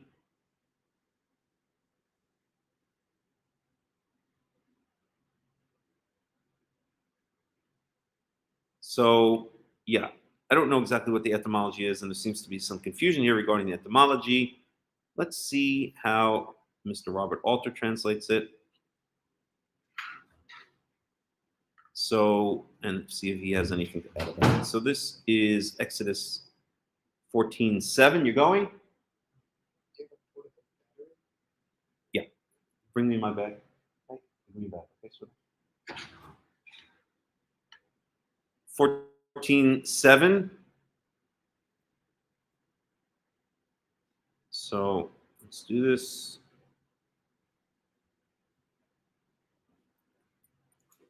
All right. 1 second, please. Captains. So he translates it as captains, and there's no even commentary on that. So that's just the way it is. It's captain. 1 second here. Okay. Oh, you have your own wire? Okay, good. Let me just make sure it's charged.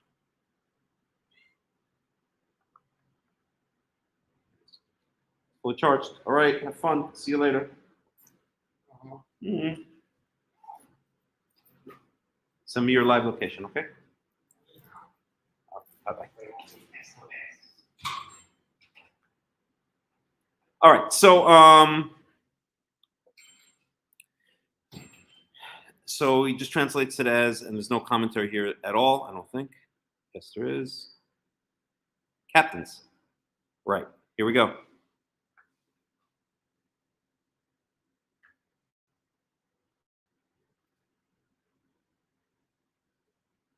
So what Robert Alter says is the Hebrew shalishim has never been definitively explained.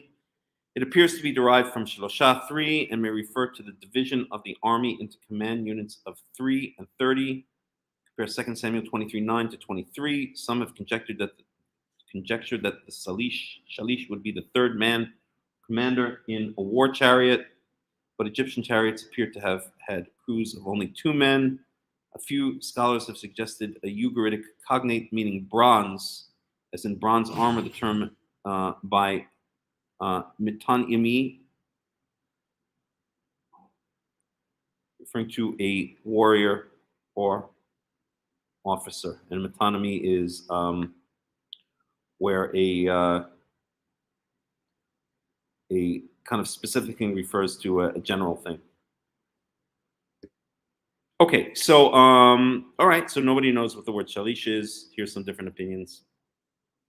Let's see how Everett Fox translates it. Again, this is Exodus 14:7. Probably be the same thing. And there's no commentary here anyway, so it's not going to really help us that much, but just for the heck of it. Exodus 14:7.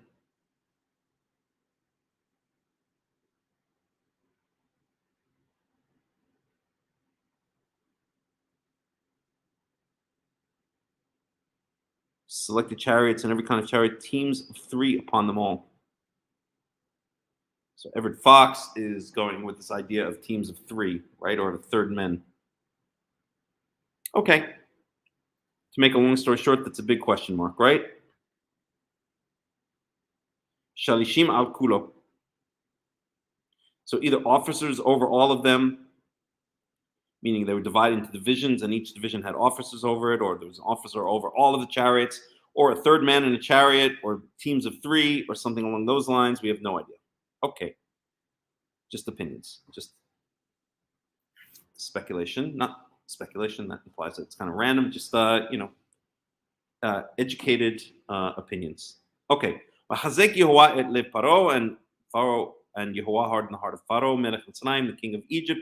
Yerodov acharei bnei Israel, and he pursued the children of Israel. Ubnei Israel yotzim b'yad Ramah. and the children of Israel, or the children of Israel, had gone out biyad Ramah, with an upraised hand. So that can mean a lot of things. It can mean proudly. It can mean with hamushim, noisily. Hamushim again means armed. Biyad Ramah. I don't know. That's also, let's see again what Mr. Alter has to say. With a high hand.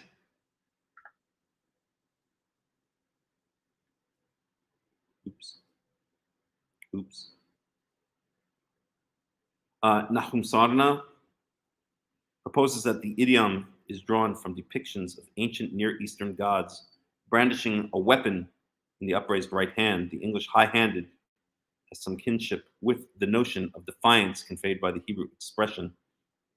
His hand is figured centrally in the entire Exodus narrative, as we've pointed out many times, both in God's powerful hand against Egypt and Moses' outstretched hand or arm, Yad often covering both, unleashing the plagues, as here it will split the sea. So another phrase that we don't know exactly what it means. So Yotzim biyad Ramah, proudly, arrogantly, but not in a negative sense, victoriously. I'll translate that as victoriously. Bnei Israel Yotzim biyad Ramah, and the children of Israel went out victoriously. I like that. That's how I'll translate it. So, Everett Fox translates it as with a high hand. Okay.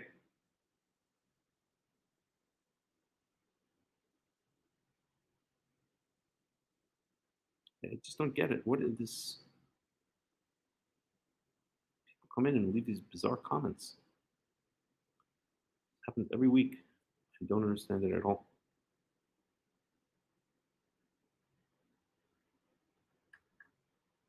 Are they writing in a different language? And then it's just coming up here as this? I have no idea. All right. Anywho.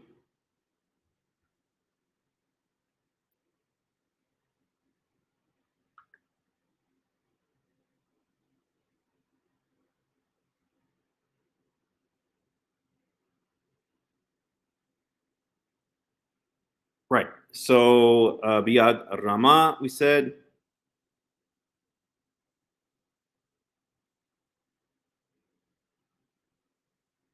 So that was verse 8. Exodus chapter 14, verse 9. We read the Mitzrayim achareim, and Egypt pursued them. Yasigotam honim al yam, al hayam. So Egypt caught up to them as they were camping next to the sea.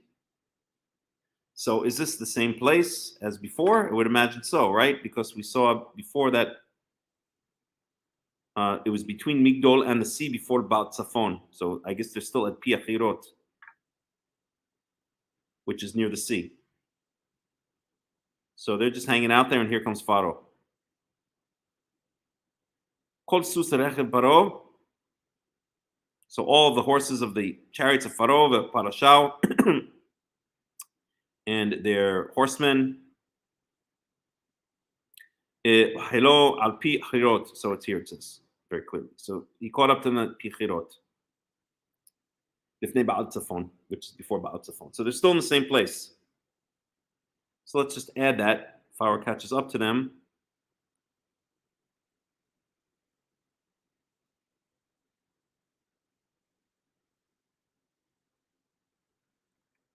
This is where armies of Pharaoh encounter Israel just for the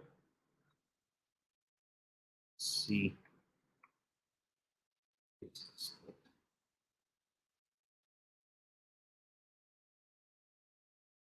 And that's going to be Exodus 14. What do we say?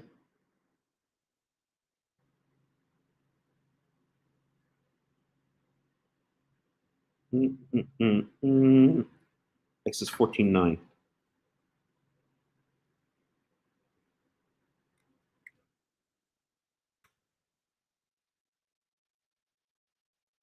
Okay. Do a wrap here?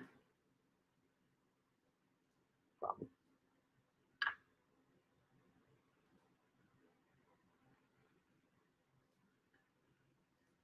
Okay.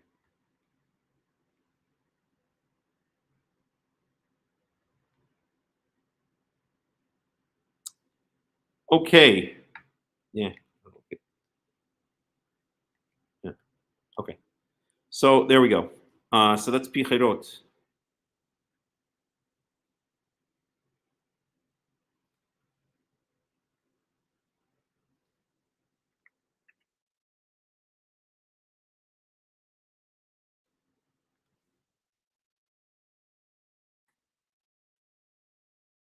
Okay.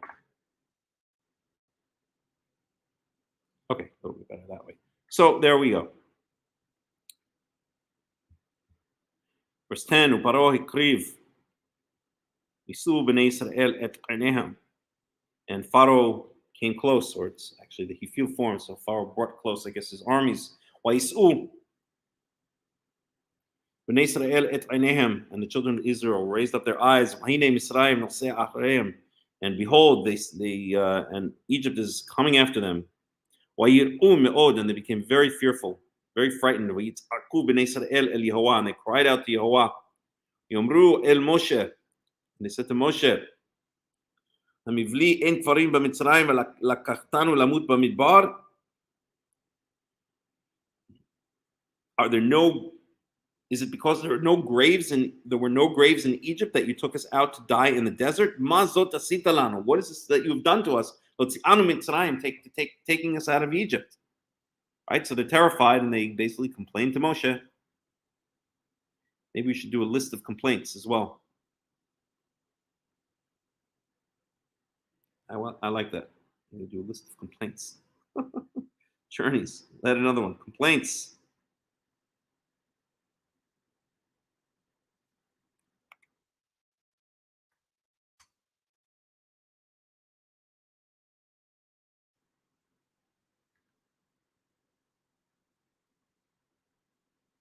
I don't know if I want to do this now. I'll just list it. I can always go back later. So this is Exodus 14:11. Exodus 14:11. I can go back and revisit it later. I don't want to set up a whole other spreadsheet right now. Okay. So Hello, is this not what we said to you back in Egypt? Let us be. When avda et Mitzrayim, and we'll serve Egypt. Lanu avod et Mitzrayim imutenu b'midbar, because it's better that we should serve Egypt than we die in the desert. Verse 13. We omer Moshe el am al tira'u. And Moshe said to the people, do not fear. Yatzvu u're'u et ishuat Yehovah. Be still, or stay still, or just wait. Wait for it. And you shall see the salvation of Yehovah, what he shall do, or that which he shall do for you today. Because as you see, or though you see Egypt today, though you see Egypt today, you will never again see them until the end of time. You will not see them again until the end of time.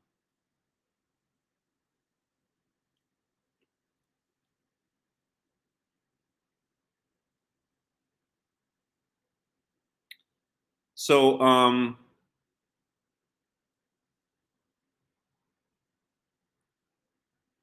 so things are getting a little bit worse before they're getting better. Just like when Moshe first came to Pharaoh and things got worse. The Pharaoh said, now you have to gather your own tevin, your own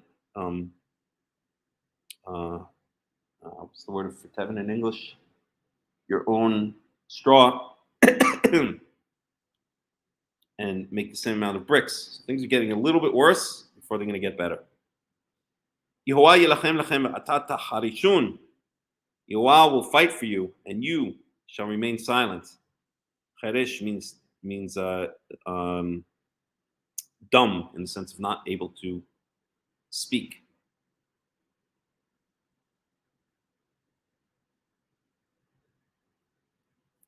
So basically, don't do anything. Yehovah is going to fight for you. This is, I don't want to get into politics now, but this is, I've heard this many times from the Qara'im, saying this is why they don't have to join the army in Israel, because of this verse. God's going to fight for us, so we don't need an army. Of course, Yoshua goes out with the army to fight Amalek, right? So it doesn't make any sense. But in this case, it's going to be supernatural. Yehovah is going to take care of Egypt. Doesn't mean he will all the time, but he does in this case. Okay, so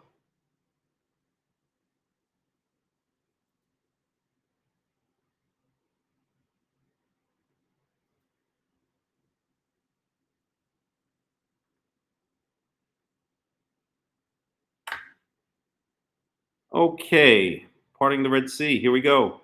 And Yoah says to Moshe, why are you crying out to me? Well,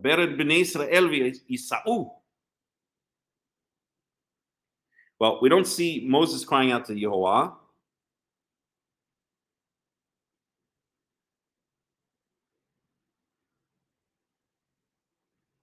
We're getting angry at him, would be the implication, maybe? I don't think so. Why are you crying out to me? Speak to Israel and let them go. Let them journey on.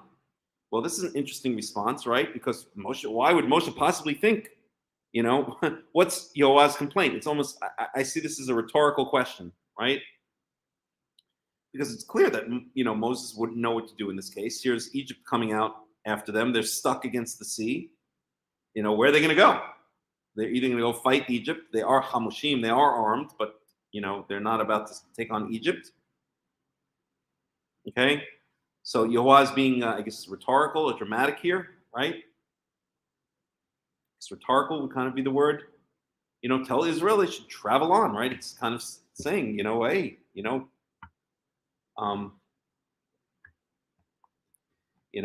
hey, you can't go back and fight Egypt. So there's only one thing to do. Travel on through the sea. Let's go for it. Let's do it. Let's do this. That's kind of what the sentence is saying, at least in my eyes. Curious to see again what Robert Alter has to say about this. This is Exodus 14:15. Yeah, right. I love this guy. He and I think right along the same lines. So this is a little puzzling because there's been no report of Moses crying out to the Lord. Right? And later on, we will see Moses crying out to Yehovah, and then Yehovah responds, why are you crying out to me? And we'll see that in a little while. The least strange solution is that of Abraham ibn Ezra, who had a lot of interaction with the Qaraites, who argues that since Moshe is the spokesman of the people cry out, God can readily attribute the crying out to Moses. I don't like that. I see it more as a rhetorical question, So we can assume that Moshe did cry out to Yehovah, even though it doesn't say so. And the Yehovah is basically saying, hey, the answer's obvious. Journey on, right? Journey on through the sea. And Moshe's must have been like, what? What are you talking about? Hey, don't worry. I'm going to split it open. That's the way I see this conversation going. Okay.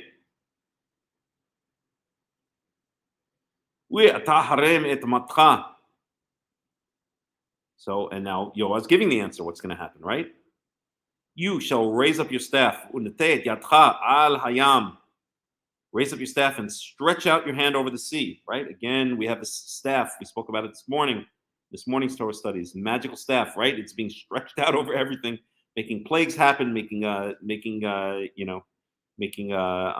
seas split, making water turn into blood, making frogs appear. This is quite a staff. It turns into snakes and then turns back into a staff. Like I said this morning, I want to order one of these on Amazon. Things I would do with it, oh man, you don't even want to know. So,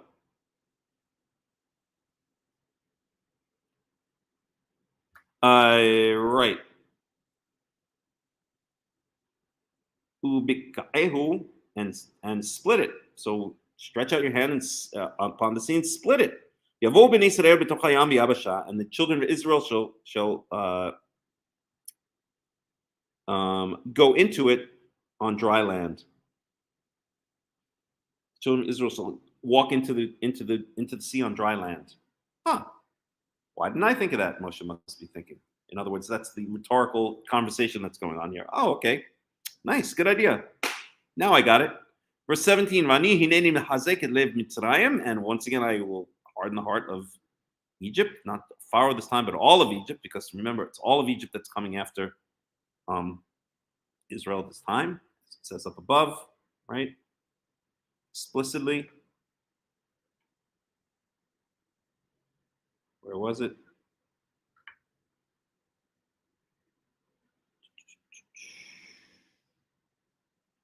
I can't find it right now. I'm not going to go looking for it.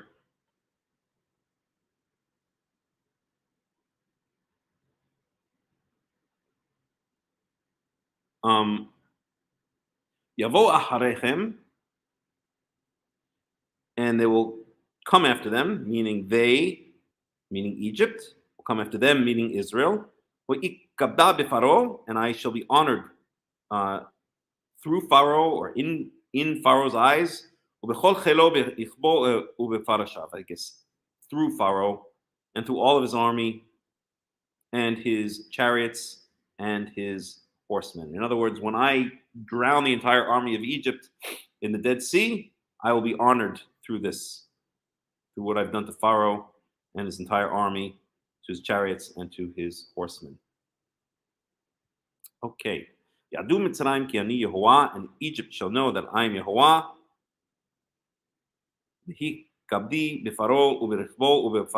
When I am honored in Pharaoh, and or through Pharaoh, through his chariots, and through his horsemen. So finally, Egypt, all of Egypt will know that I am Yehovah, right? We spoke about this a lot last week, but this whole let my people go journey, starting from when Moses came to Pharaoh and said, let my people go, and Pharaoh said, I don't know who this, or let my people go to worship Yehovah in the desert for 3 days, and Pharaoh says, I don't know who this Yehovah is, and I will not let the people go, right?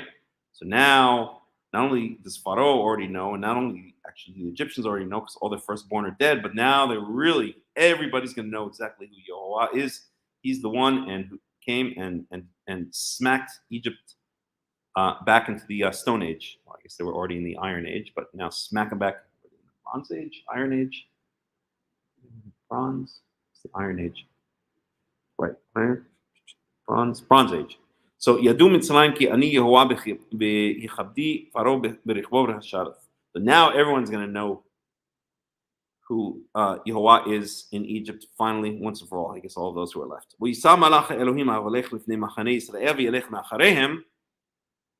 So we had this Malach Elohim, as Hakham Yaakov ben Yisrael always says, and correctly, that the word Yehovah and Malach, Yehovah or Malach Elohim, are used often interchangeably. So that when it says that Yehovah was or that Yehovah led them, or Yehovah was in the I don't think it says in the pillar of cloud or the pillar of fire, but it does. We can go back and look at it, but it says that Yehovah led them. Now it says that the Malach led them. So God is doing all this, but he's doing it through a Malach, through an angel, through a messenger. God, right? Malach Elohim is an angel.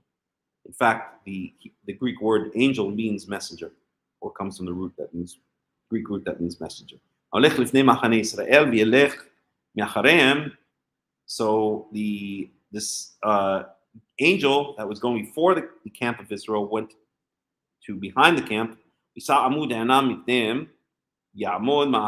so the cloud, the pillar of cloud did the same thing. So clearly the pillar of cloud and the angel are kind of moving together. Maybe the angel's even in the pillar of cloud, or wherever the angel moves, the pillar of cloud moves, or wherever the pillar of cloud moves, so the pillar of clouds moves, so that the angel moves. Okay, verse 20. V'yavo ben machane Mitzrayim u'ben machane Israel.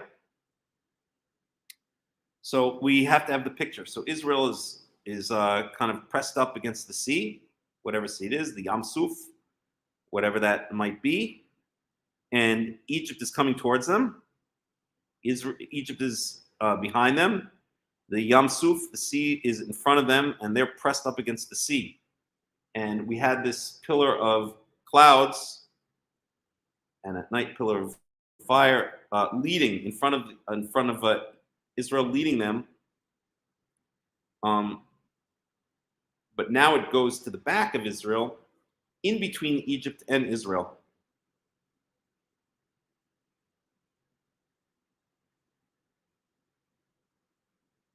Right between Egypt and Israel. He anan v'achoshech v'yaer et halayla v'lo karav ze el ze kol halayla. Okay, so there was the cloud and the darkness. V'yaer et halayla, but it lit up the night. This is also kind of a confusing verse to understand.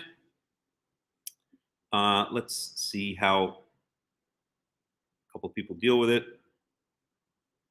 So this is Exodus 14:20. See Everett Fox first. The messenger of God that was going before the camp of Israel moved on and went behind them. The column of cloud moved ahead of them and stood behind them. Okay, coming between the camp of Egypt and the camp of Israel. Here were the cloud and the darkness, and there it lit up the night. The one did not come near the other all night.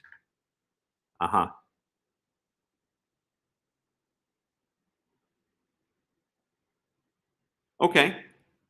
So basically, what Everett Fox is saying is why he and that on one side,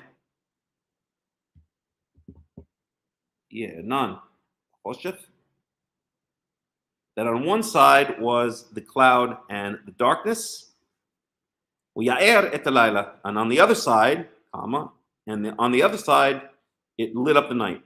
So the darkness. So what's clear here is that the dark side of the moon is facing Egypt, and the bright side of the moon is facing Israel. Right? The Egyptians are in darkness, and the Israelites have giant flashlights shining on them. We can assume that this flashlight, if you want to call it that, because it's now nighttime, right? We know that at nighttime the pillar of clouds becomes the pillar of fire. So we can assume. I don't know what we can assume. It's again I'm just going to speculate here that maybe the pillar of cloud stayed on the side of the Egyptians, basically blocking out even more light, keeping the Egyptian side dark.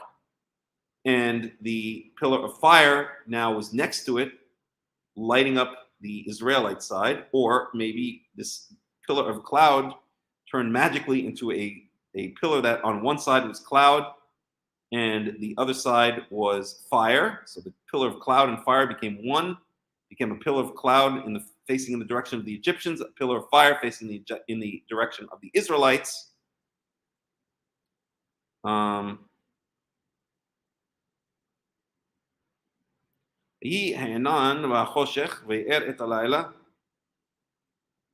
Read this one more time.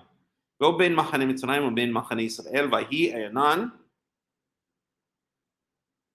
v'choshech v'ya'er et halayla v'lo karav ze el ze kol halayla.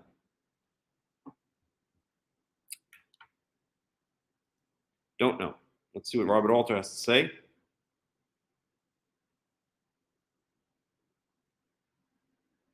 So verse 19, he says something we just said now. In the initial report of the pillars of cloud and fire, God himself was going before the Israelite camp.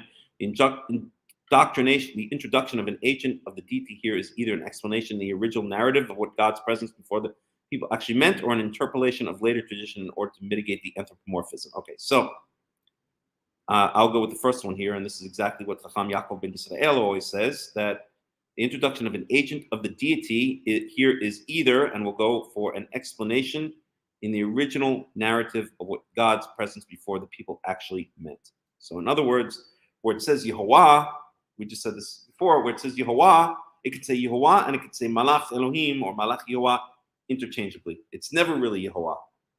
It's always the Malach, but sometimes the Malach is just called Yehovah because he, in a sense, is the eyes and ears on the earth for Yehovah. And this goes in line with my, what I like to call spiritual cosmology, that God actually never, himself, can never appear on the earth in physical form. Okay? He can only see and hear through angels, basically. Okay? Even in Sodom and Gomorrah, when he says, I will go down and I will see what all the cry is about that's coming up to me, right? What does he do? He sends the angels to Abraham, and then two of them go on two of them go on to Sodom and Gomorrah, right? So he's seeing it through the angels, right? He has these messengers. The angels are kind of intermediaries that they can take on a physical form. They can exist in the realm of time and space, but Yahweh himself cannot. Because if Yahweh himself were to exist in the realm of time and space, then he becomes basically no better than all of these other gods, right? These other gods of wood and stone, that they exist, that they are physical objects. Yahweh cannot be a physical object. So whenever it says that Yahweh saw this or went down and saw this or heard, it's always basically through an intermediary.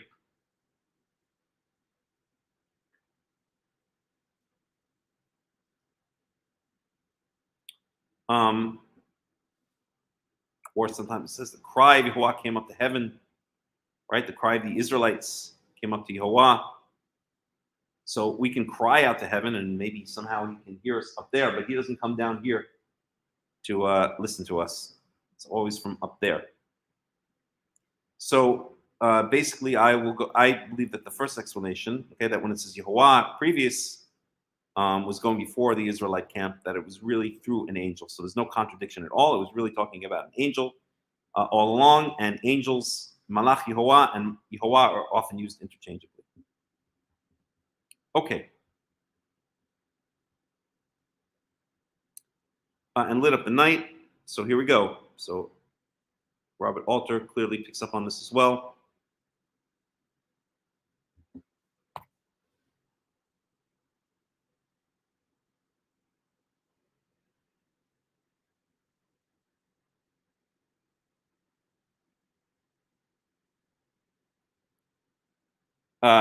So the clause is ambiguous. So this is Exodus 14:20.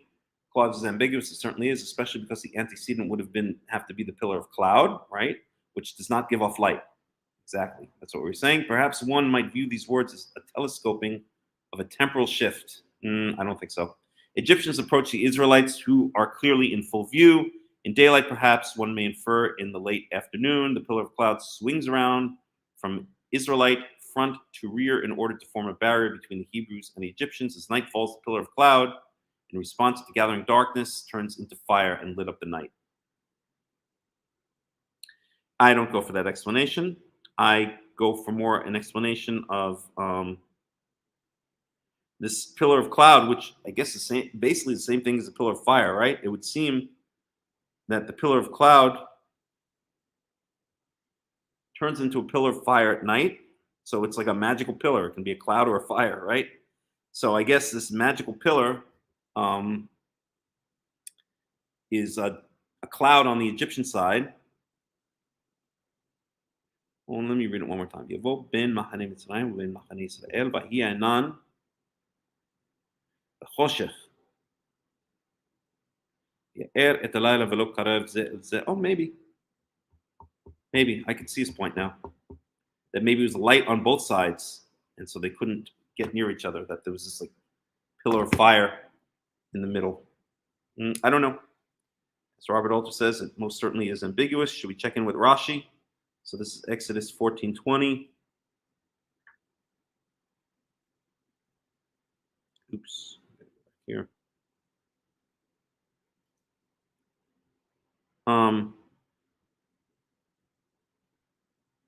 Shal Malech b'derech ubino mehalech lefanav v'ba'u listim ishpoto ניטלו מלפניו ונתנו לאחריו. בא זאב מאחריו ונתנו לפניו, באו ליסטים לפני וזאבים מאחריו נתנו על זרוע נלחם בהם, כך אנוכי תרגלתי לאפרים כחם על זרועותיו. הושע י"א. Okay, let's try to make some sense out of it. I'll just go to English. It may be compared to one who is proceeding on a journey, his son walking in front of him. If now brigands, the steam, come to capture him, he takes him away from in front of him, places him behind him. If a wolf then comes behind, he places him again in front. If brigands come in front of him and a wolf's behind him, he places him on his arm and fights against them. Thus did God for Israel, as it says, blah, blah, blah. Okay. Doesn't really give much of an explanation. Okay, so here, יאר עמוד האש את הלילה לישראל והולך לפניהם כדרכו ללכת כל הלילה בחושך של ערפל לצד מצרים. So okay, so Rashi is basically saying what I was saying. So the יאר את הלילה, he's saying it's implied that it's עמוד האש, that the pillar of fire is lighting up the night for Israel, והולך Ifneim kidarko, and goes before them as is its usual manner. Lalechet kol halayla, as its usual manner to go all the night. So now it's behind them, but okay, it's still lighting up their side. V'achoshech shel arafel letzad Mitzrayim, and the darkness of obfuscation, I guess we can call it, or the cloud. They translate here in English, letzad Mitzrayim,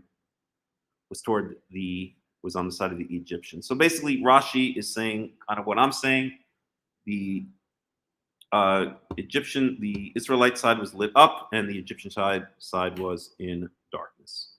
But then again, I might be getting my idea because I heard it from Rashi many years ago, and it entered into my subconscious and stuck there until now. Don't know. Okie dokie.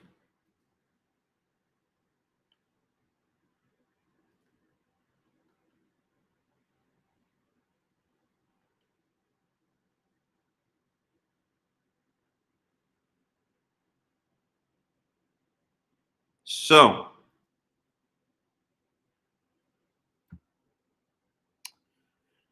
at any rate, what is clear is lo karav ze kol halayla. One side didn't come in contact with the other side all night long. V'yet Moshe, verse 21, v'yet Moshe et yado al hayam v'yolech Yehovah et hayam beruach kadim. So Moshe raised his hand upon the sea. V'yolech Yehovah et hayam beruach kadim, and Yehovah made the sea move, or made the sea go. Beruach kadim, with an eastern wind, azah. So this is not the first time we've encountered a ruach kadim. The plague of locusts was brought in with a ruach kadim.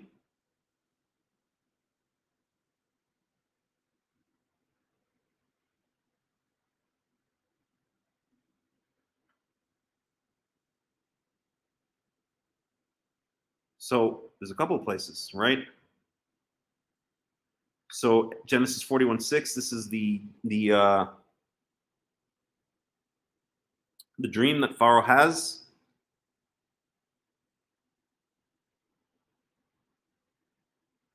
And we have the good ears of, what translates corn, of wheat, and then the skinny ears of wheat, and they were shtufot qadim samchot achareim. So thin and scorched, shtufot qadim, by the east wind. So the east wind scorched the bad ears of corn in Pharaoh's dream. That's in Genesis 41:6. And then in Genesis 41:23, that's Joseph explaining the dream. also in 41:27. So the east wind scorched the skinny corn, the skinny wheat, skinny grains in Pharaoh's dream. Exodus 10, this is going to be the locusts.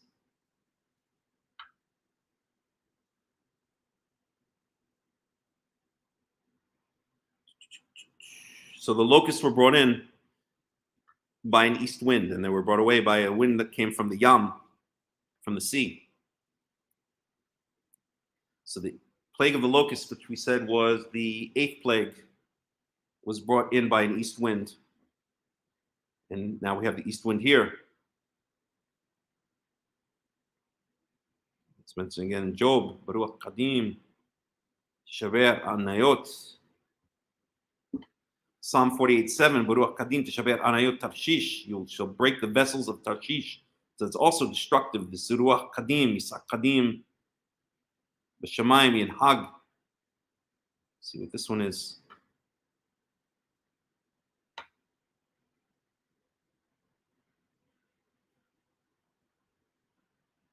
Ooh, what happened there? There we go. So that was 78:26. Psalm 78:26. ימטר עליהם מן לאוכל לאכול ודגן שמיים נתן למו. So this is Psalms 78. We'll start in verse 24. לחם עבירים אכל איש צידה שלח להם לשובע. So the bread of how do you say abir, of knights or of noblemen, I guess, translated here. Okay, by the angels of the mighty ones. Achal ish tzeda shalach lehem lisova. So speaking about again the manna. Yasak kadim b'shamayim and heg b'ozo teman. So he telling him kafar she'er kechol yamim of kanaf. So now this is speaking about the Yasak kadim b'shamayim and heg b'ozo teman. ויפל בקרב מחנה הוא סביב למשכנותיו. יאכלו וישבעו מאוד ותאוותם יביא להם. So I think this is speaking about the Slav. This is now speaking about the how do you say Slav in English? The quails. So I believe it's speaking now about the quails being brought in on an east wind, but I don't know if it speaks about, I don't see anything. Wait a second. Wait a second here. 1421. Right. 1421. That's our verse right here. Okay. I believe it does say the quails came in on the east wing, but I don't see here. Maybe it uses a different word. Maybe it uses kedem or something like that. At any rate, we see here that the east wind, the wind from the east, Tishaber Anayot Tarshish, breaks the vessels of Tarshish. That it brought in the quail, apparently, is what it's speaking about here. Isaiah 27:8.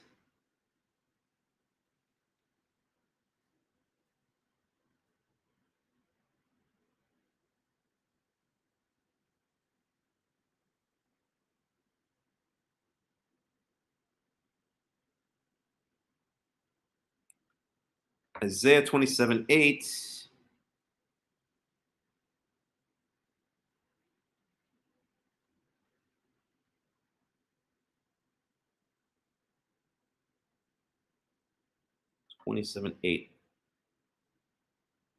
Just go to English for a second, just to save a little time. 27:8. Has the Lord struck her as he struck down those who struck her? Has she been killed and those who were killed, blah, blah, blah, blah. By warfare and exile, you contend with her. With his fierce blast, he drives her out as on a day the east wind blows. So again, this east wind, whatever it is mentioned a bunch of times. Anyone want to do a PhD thesis? How about doing it on the east wind? So this east wind seems always to be destructive, right? or very powerful. So to the east is the desert, right? We've got the Arabian desert, or from Israel, the Iraqi desert, the Jordanian and Iraqi desert. So I guess it's a hot wind brought in the locusts. It's now going to split the sea. It destroys the ships of Tarshish. What else did we say?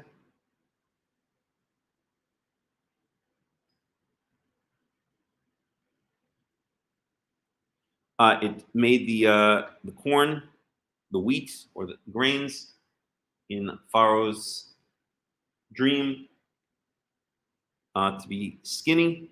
So it's kind of a destructive or powerful hot blast from the east, I guess you could say. Okay, Baruch Kadim Azah. So back here, Exodus 14:21. V'et Moshe et yado alayam v'yolech Yehovah et ayam Baruch Kadim. So he made the sea move all night long with a Beruach Kadim Azah, with a strong east wind. And he turned the sea into dry land. And the waters split. Verse 22.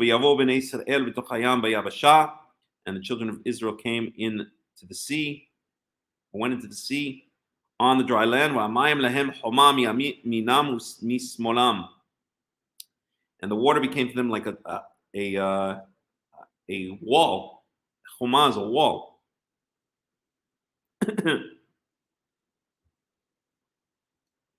It's the same word that's used for the wall around Jerusalem, for instance. Right? For instance, let's find it.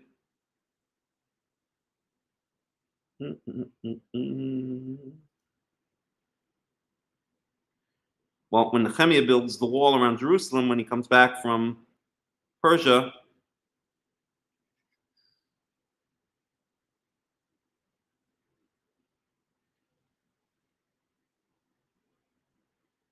right? So Choma Yerushalayim, Chomat Yerushalayim, Shel Lebayit Choma Ha'ir Hu Lebayit. So he built the wall around the city, around the temple, and around the city. Shel Lebayit Chomat Ha'ir. No, the city, the wall around the city, right? So the same word. So that's a wall, right? It's also in Jerusalem of gold.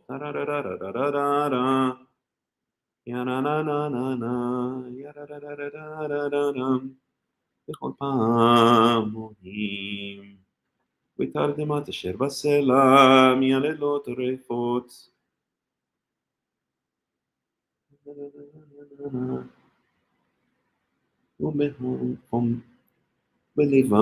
ובליבה חומה. Its heart is a wall, right? So it's the same word. So choma is a wall, like a wall around the city. Okay. So it became like a wall, like we're talking about a wall, like a stone wall, right? That's the word choma. Miyaminam u'mismolam, to their right and to their left. V'yirdefu Mitzrayim v'yavu acharehem.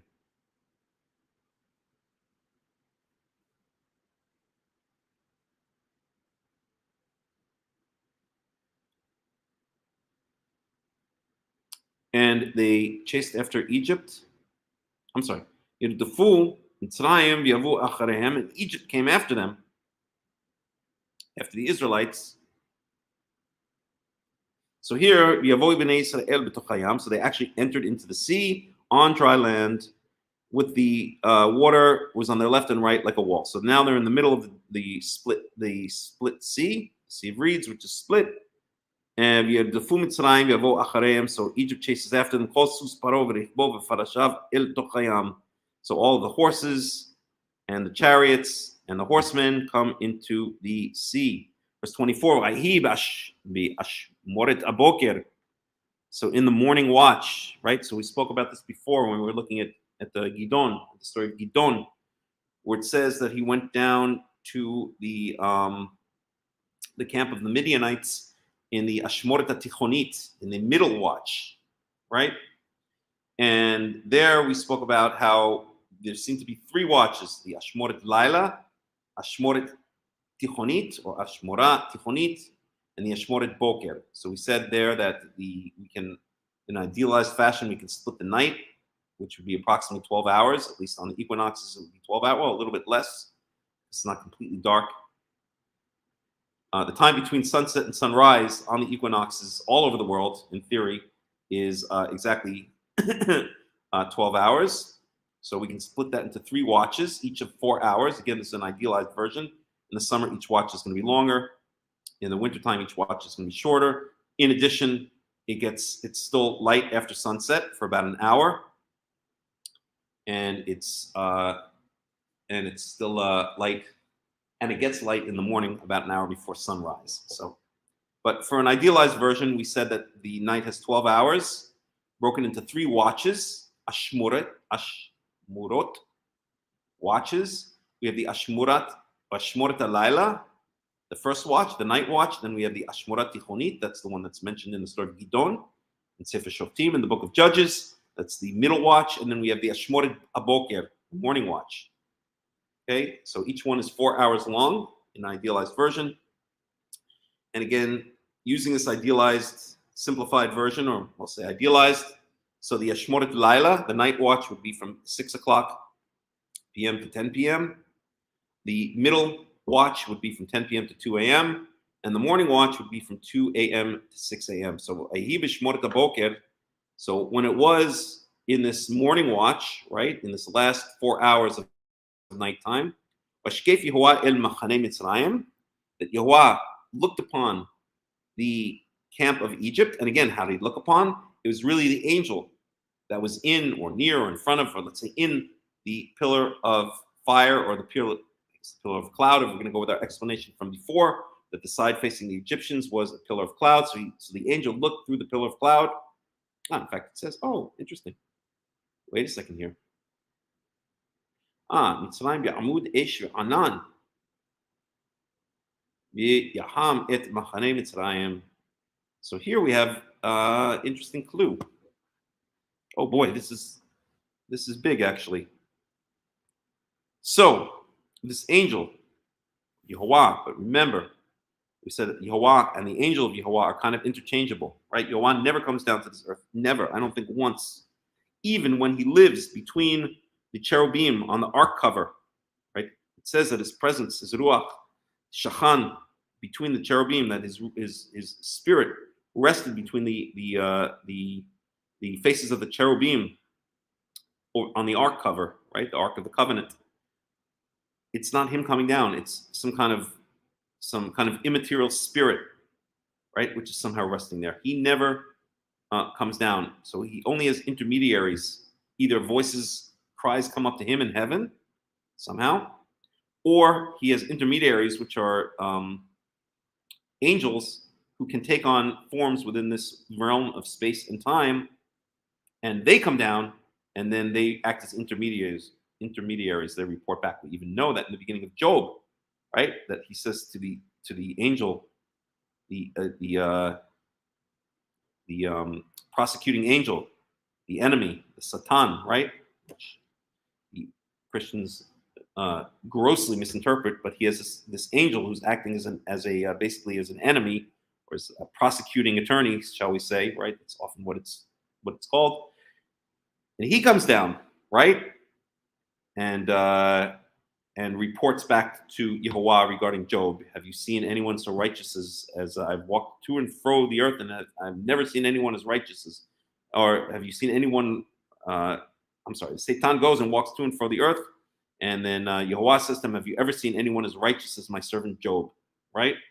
So the angels, the intermediary, the angels are coming down. They can take on forms. They can exist within the world of space and time. Yehovah cannot exist within the world of space and time. And this is clearly, you could say, one of the basic concepts of the monotheistic God in the Torah. It's not just a concept in the Torah; it's the reality. Okay, if we believe that God is true, that it would be impossible, or not that anything, I guess, in theory, now we're getting to philosophy, but any that Yehovah would never take on, or cannot, or would not take on a physical form, because to do so would now make him like these other false gods, these gods of wood and these gods of stone, these idols that can take on physical forms and live within the realm of space and time. Yehovah never, ever, ever, not once takes on a physical form anywhere in the entire Tanakh. Okay. Stupid.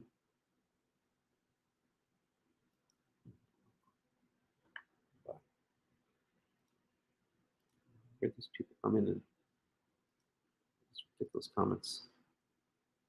Okay, so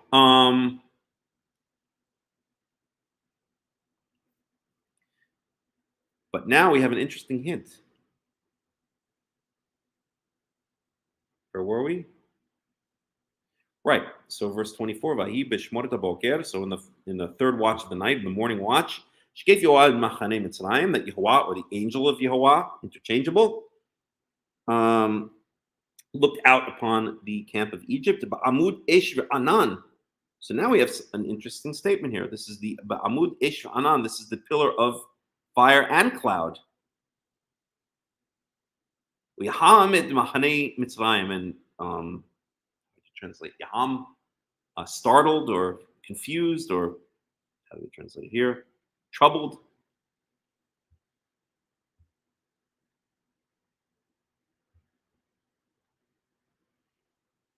So it's here called a pillar of fire and cloud, which would lechazek, which would fortify our idea of what we said before, where we had that kind of mysterious sentence where we couldn't figure out what was going on with the pillar of cloud and the pillar of fire, right?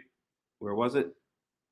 Up here, Exodus 14:20, right? So now we'd said, I said my explanation, and Rashi also says this, that the darkness, the cloud side is facing the Egyptians, the fire side is facing the Israelites. And this would seem to be supported by this phrase over here. Where was it?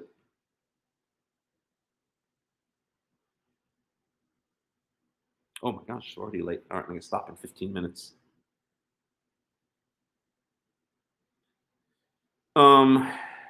Where'd we go? Yeah, over here, Ba'amud Esh Vanan. So here it says the pillar of fire and cloud. So it seems to be a single pillar that has both fire and cloud. Okay, you can argue that it's Ba'ashmoret haboker, it's the morning watch. So it's changing. Esh Anan means that it's changing from fire to cloud, right? That would go in line with what Robert Abrams said before. Altered, not Robert Abrams. Robert Abrams is a friend that I knew from somewhere. Okay, that Robert Alter said before, and he said that it's temporal. That before, when it said choshech va'yaer, that it went from darkness to light because it was going from day to night. And here, I guess you could say b'shmoret haboker, that it's the morning watch, so it's going from night to day. So that's why it says fire and then cloud. Okay, that's actually could be a decent explanation, because here it goes from fire to cloud. Here it basically goes from darkness to light, so from cloud to fire. But I think a better explanation is that this is really saying the Amud Esh Anan, that it's a single, at this point, it's a single pillar that's lighting up the Israelite side and keeping the Egyptian side in darkness. Hamit Mahaneit Mitzrayim, confused. So let's look at this word for a second. Timahon. Hamam.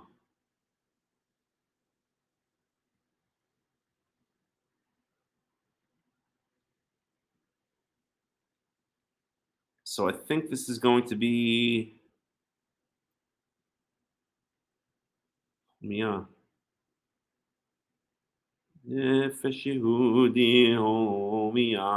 probably the same root there. Homia means like to cry out, or to yearn for, or to. So I think this word is the same. Ish v'anan v'ham et machane lefanev hamoti et kol. Humam. Huh. Okay, I don't want to get stuck on that word, although it's very interesting. Maybe I will in just a second, but let's continue with the narrative. Et Machane Mitzrayim, so it confused the camp of Egypt.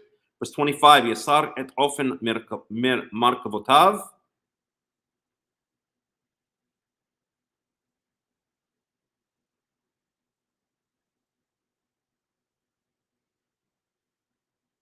Wisar et Ofen Markavotav.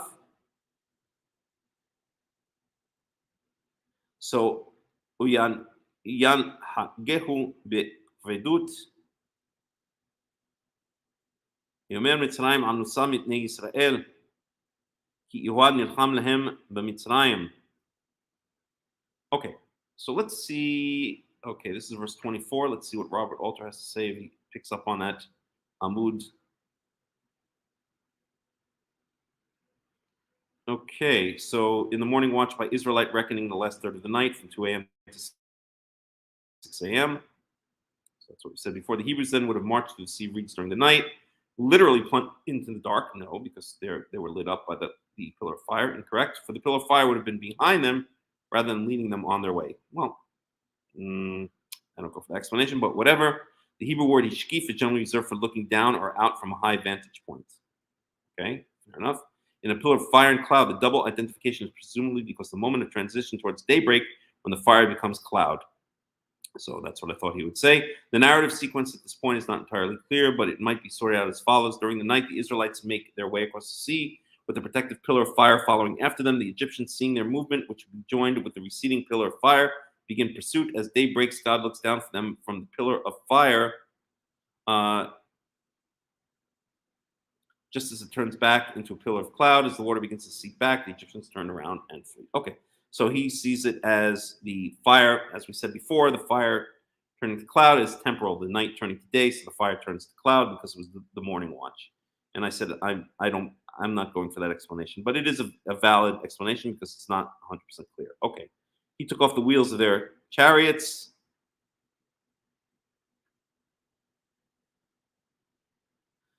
So again,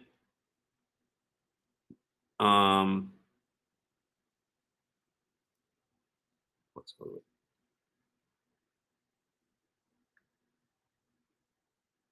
And he. So Robert Alter capitalizes the H. So here clearly he sees the he, right, as God, right? So the subject of this verse is God, and that's what I want to check. I want to see how Robert Alter interpreted that because there is more than that explanation. Sometimes when you have Yasir, when you have a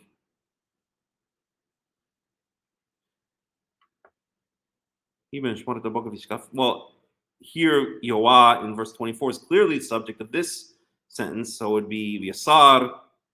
So it'd be, I guess, the best explanation to say he's also the subject of verse 25. But sometimes when you have this third person, a singular verb, this is the third person singular imperfect or future with the vav yipuch, with the conversive vav, which changes it into the past. But at any rate, it's basically third person singular. Sometimes it just means, in general, it's like the way of saying it was said. It's kind of it's like in English when we say, "Oh, they say that it's going to be cloudy tomorrow," right? It's the same kind of phrase when it uses "he says" or "he said" or "he went" or "he sent," right? You'll see sometimes "Beshalach," and basically it's a way of saying, it's a way of expressing the passive. It was said. So Yaser et Ofen Markavotav is not Muvan Me'alav. It's not a priori to be understood that it's speaking about Yehovah as a subject. It could just mean that the wheels of the chariots were removed, were taken off. But Robert Alter seems to say that Yasar is that Yehovah is taking off the wheels of the chariot. And I think that actually makes more sense in the context because in the previous verse, we clearly see Yehovah here is the subject.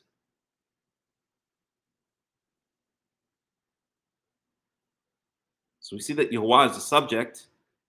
So therefore, we can assume in verse 25 that Yehovah is again the subject, that Yehovah took off the wheels of his chariots, and he made them drive, or he made them move forward with heaviness. So that's the end of Yehovah as a subject. And now we have Yomer Mitzrayim, and Egypt says, Anusa mitnei Israel, I'm stuck, or we are trapped. I'm sorry. No, Anusa. Lanus. Let Anusa, I will flee. So Mitzrayim is now speaking in the collective singular, I will flee before Egypt.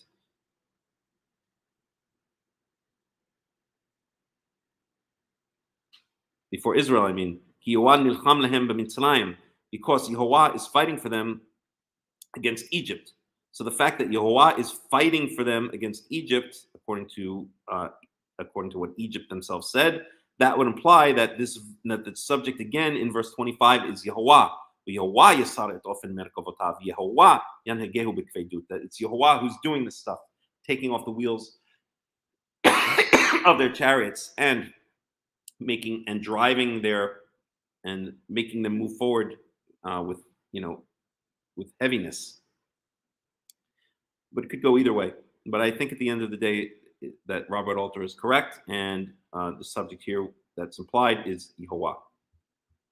For those reasons, that in verse 24, Yehovah is the subject of the sentence. So it wouldn't. So there's no reason to think the subject suddenly switches here, although it could. And over here, we have explicitly Egypt saying that Yehovah is fighting for Israel. So one of the ways he would fight for Israel is he would take off the wheels of the chariots. He would drive them forward with heaviness. So we'll go with Robert Alter's explanation. I think it's the correct one in this case. And he also mentioned something about v'yasar. Why yasar? There's some dispute about the sense of the verb, which usually means to take away, take off, remove. The simplest explanation is that as the water begins to seep back and before it becomes a flood, then engulfs the Egyptians, it turns the dry ground into muck. The chariot wheels rapidly become stuck in the mud. He drove them heavily and break off from the axles. In all this tale of utter destruction of the Egyptian chariots, there is a kind of a laying of a recurrent Israelite fear. From a number of references in the book of Judges, we can infer that the highland-based Hebrews were poorly, I'm going to finish in about 5 minutes, were poorly equipped with chariots and vulnerable, at least when they fought on level terrain, to the chariots of the Canaanites, which would have been rough, ancient, okay, blah, blah, blah. I don't need that part. But basically what he's saying, okay, it doesn't explain why the wheels were taken off, but yeah, they got stuck in the mud and they were driven forth heavily. I think I go with that explanation as well.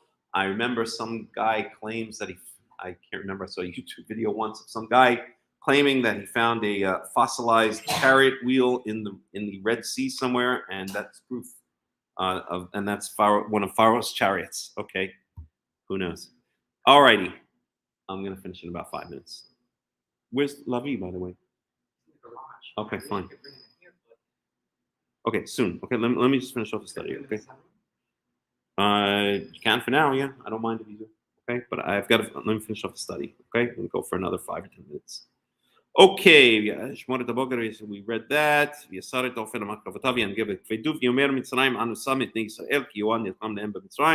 So now Egypt knows they're in trouble. This is like, moment. Verse 26, again. Let's do this. Stretch out your hand on the sea, right? The magic hand, the magic staff. The waters will come back over Egypt. Upon their chariots and upon their horsemen. Verse 27. So it doesn't mention the staff in this case, but okay, we can assume maybe it's also the staff. And the water came back lifnot boker, towards the morning. So we saw it was Ashmurat Alayla.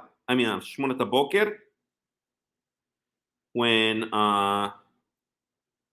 he was confusing, when he was taking the wheels off the chariots and making them drive forward heavily. But now Lifnot Boker, so just before morning or as the morning came, Shavayam Lifnot Boker Le'et Tano. So it returned to its previous strength. Interesting that, where was it? Nah. No, it's not interesting. Forget it. To its previous strength. Umitzrayim Nasim Likrato. And Egypt was fleeing towards it.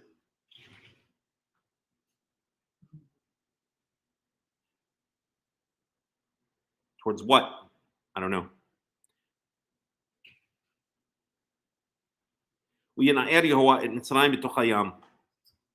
So what were they fleeing towards? Yam is fleeing towards the sea. Likrato. Towards the sea.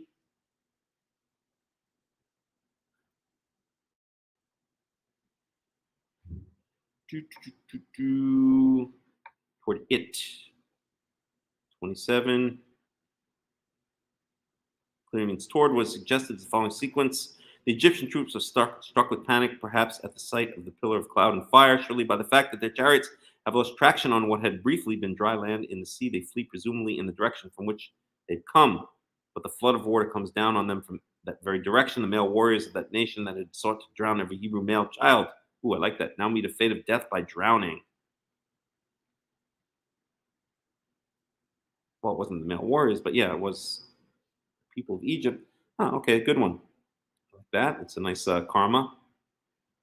So he doesn't really explain it, but I guess towards the sea is the way I would understand it. I'll go to, did we say?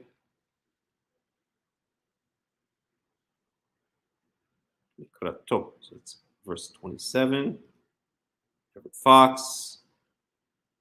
Let's just stretch it, and face it on to its original place as the Egyptians were fleeing towards it. So Everett Fox clearly understands that as towards it, towards the sea. So I guess, right. So I guess what had happened is they were stuck in the mud. So they tried to retreat towards it, towards the sea.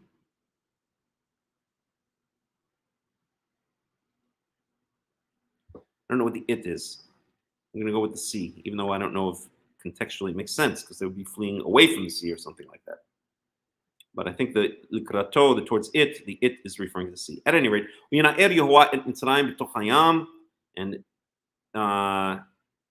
Yehovah shook Egypt in the sea, and the waters returned, and they covered the chariots and the horsemen, and all of the army of Pharaoh, that had chased after them, meaning after the Israelites. So he, Bayam.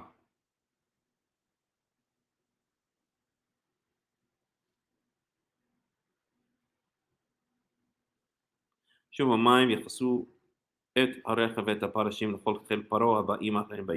all the army that had come after them into the sea, and not even a single one of them remained. The entire army was wiped out. It was the ones who had come after them in the sea. But the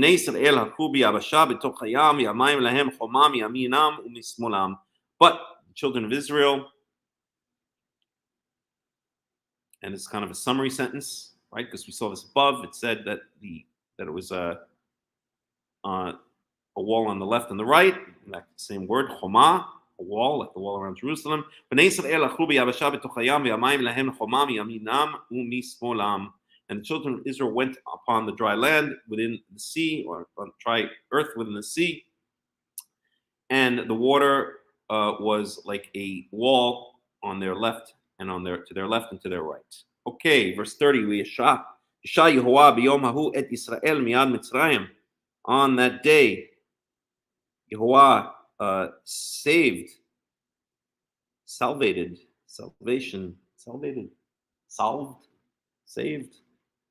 redeemed? No, not redeemed. Saved. We'll go with saved.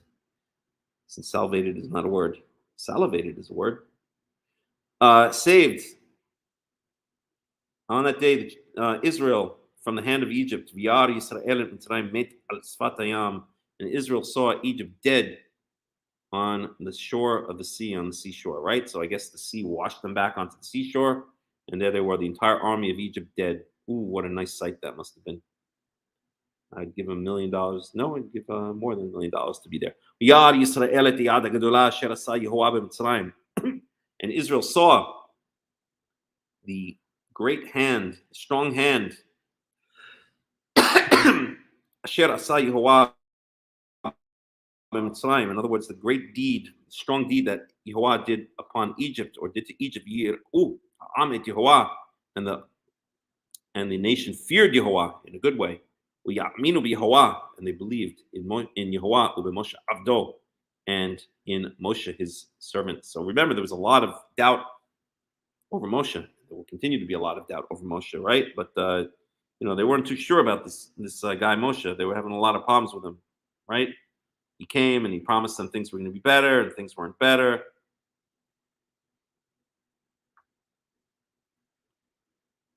This is not going to last for long, though, because they're going to be starting to doubt Moshe and Yehovah already.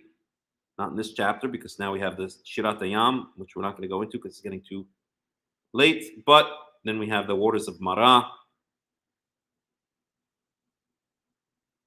And then we have the manna and quail. One second.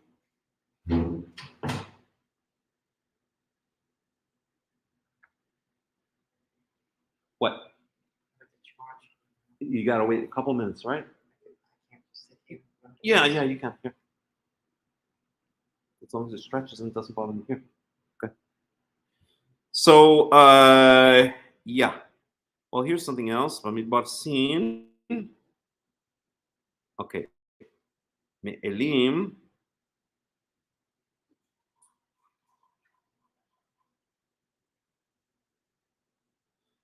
Okay, so now we have more of the travels.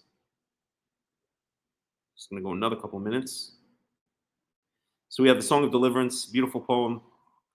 We won't get into it now. So we saw Moshe et Yasa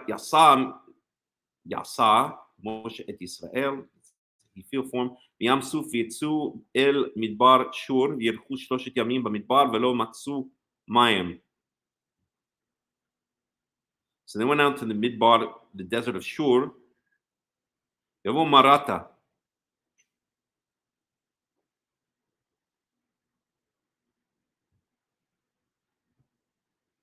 So let's add this to our spreadsheet.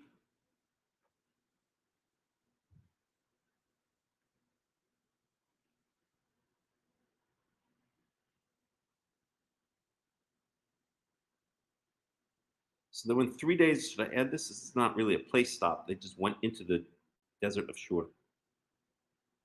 Okay. So from Piachirot, say they crossed the Red Sea. I don't know how to even put this. I just want to put places where I can put this in the comments. The next place they really stopped is Marah.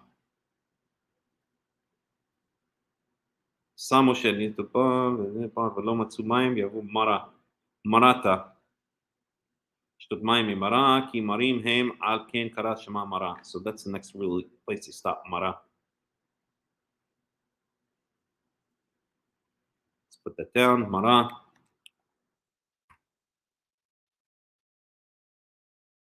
Time of arrival, who knows? Actually, we'll mention it. No, the next place it'll mention it. But let's put down.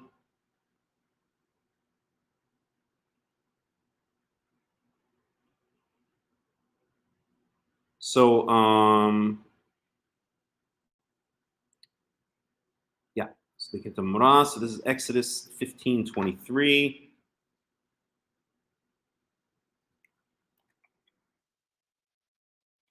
And we put in the comments after they cross the Sea of Reeds and make a 3-day journey into the desert of Shur. Okay. Okie dokie. 15:23. And that is going to be in Exodus 15:22.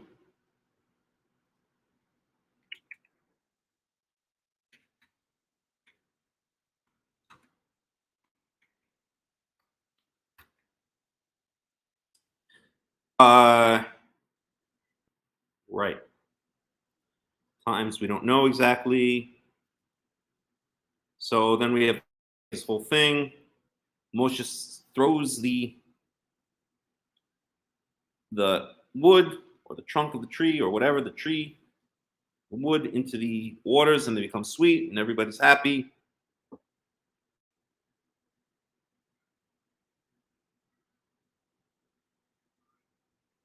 Is that soup or is that Lavi crying? Okay. All right. Yomeram Shemot. Okay. Blah blah blah. I should say blah blah blah. It's important verses. We're gonna skip ahead over here. Oops. Yo elam lima sham 12 einot mayim v'shiv'im tamarim yachanu sham al amayim. So then they come to elim. Elim. So now they get to elima. So this elim. Elim. Elim. Elim. Elim. Okay. Elim. Spelled that way. So this is okay. Okay. So that's in Exodus 15:27.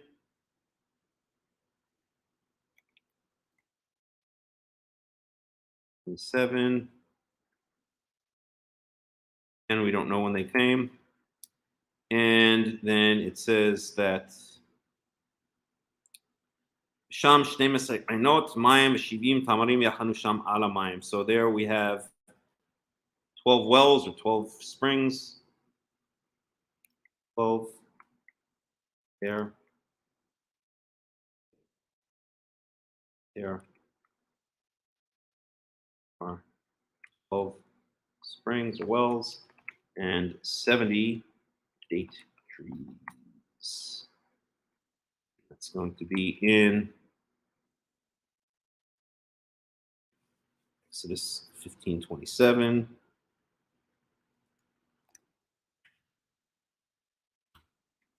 Okay. So that's the 5th place they're staying at, not including Egypt. And then we go to Exodus 16. We have a manna and a quail. So now,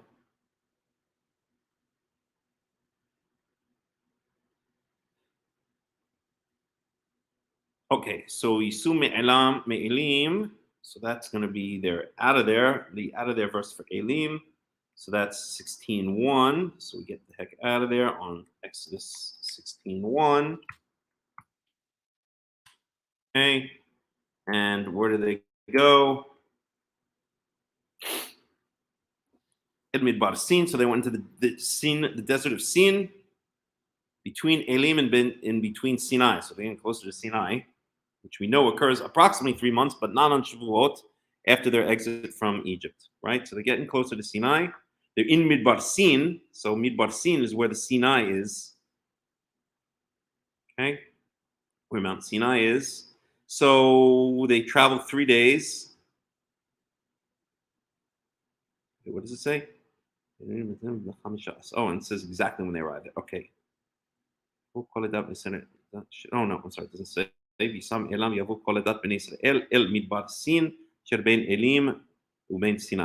now the next stop is in the desert of Sin. So this desert of Sin. Arrival we'll get to in a second. Arrival verses for the desert of Sin is Exodus 16:1. Same as this. And so it's between Elim and Sinai. Between and Sinai. And that's in Exodus 16:1, right? Exodus 16:1. Okay. Why don't you let the soup out at least? She's fine. I left this letter in there a few minutes. Well, she's not happy, obviously. Okay, at any rate, okay, V'yom Asar Yom. Okay, so now, so we know when they arrived here. When they arrived at this Midbar Sin, at this desert of Sin, B'chamisha Yisume Elim V'yavo Kol Edat Nisena V'amat Asher B'chamisha Asar Yom L'chodesh Hasheni B'tzitam Me'eretz Mitzrayim. So in the 15th month, in the 15th day of the second month from their going out of Egypt. Well, so that can mean 2 months after they went out to Egypt, but I think it's clear that what we're talking about here, they went out in the first month. This is now the second month. So it's basically the 15th day of the second month, and that's also in that same verse. So this is Exodus between Sinai. So when did they arrive? Time of arrival is going to be 15th of second.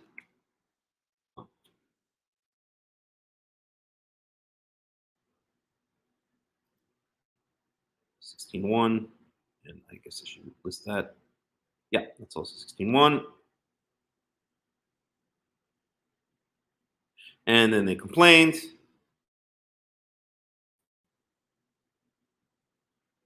We should have died in Egypt. Why'd you bring us out here? Blah, blah, blah, blah, blah. Then we have the whole thing with the man.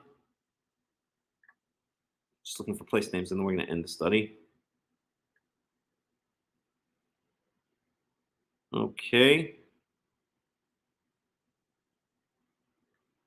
Second.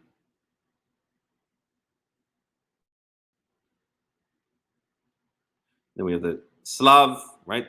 First time God just brings on the quails without too much complaints. You know, he's getting used to Israel being a pain in the neck. But next time it's not going to be so pretty when they cry out for meat. And he also brings the manna for the first time. Then we have the Shabbat, not to go out and gather the manna on Shabbat. And all about the manna, and there's no talking about traveling. But then, so now they went from the Midbar Sin to Refidim. So now, Misukol Adat Bnei Israel mi Midbar Sin lemas'ehem al pi Yehovah Yachanu berefidim. So now, this is 17:1. They go from the Midbar Sin. So Exodus 17:1.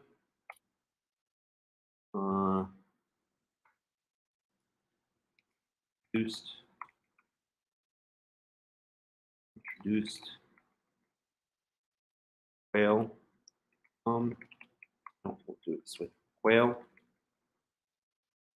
and manna. No, do it. Quail and introduced. No, quail. Come and Israel is introduced to manna for the first time. Okay, we'll leave it like that. Oops, no, not there. This goes over here.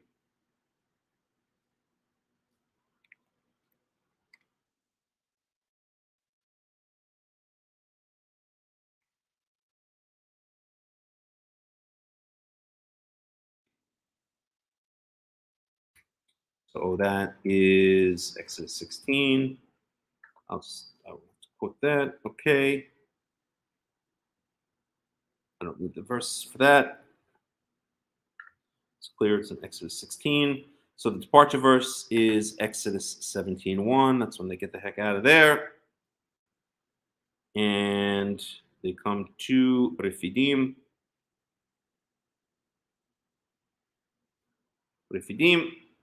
So they go to Refidim. Who knows? Verse 17:1.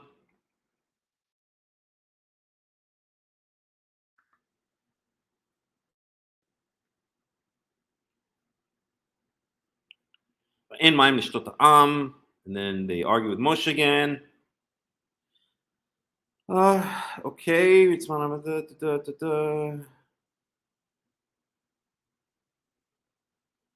Then Moshe complains to now this time Moshe does cry out to Yehovah. It says the nation is going to stone me because they don't have water.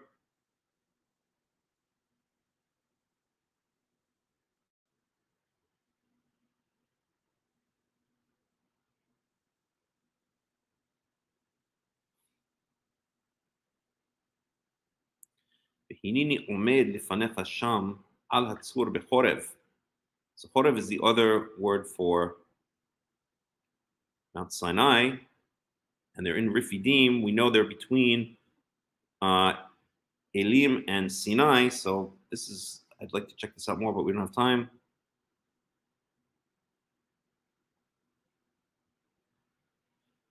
So Masa Umeriba.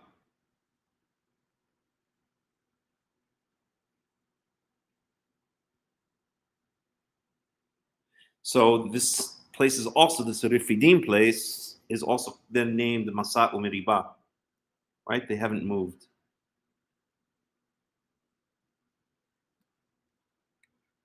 Named Masa Umeriba. Let's note that.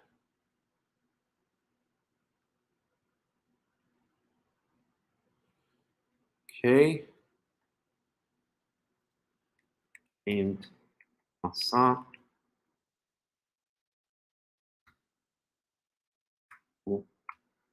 Umeriba plus they argued with blood over water. Again. So they like to argue over water these days. Okay.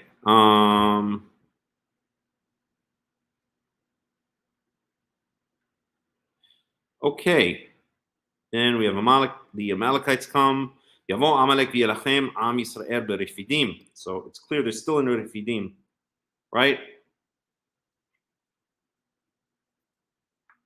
I'll say Amalekites come to fight them there. Amalek comes to fight them there. Okay. And then we have Amalek. And that's it. So there they are in Refidim. And it is, then that's next time. That's Yitro. So they're in Refidim. They arrived in the desert of Sin on the 15th of the second month. We know they get to Sinai. It says on 15th of the third month. I can't remember now exactly what it says. 15th of the third month. I'll have to see. But we have a specific date for when they arrive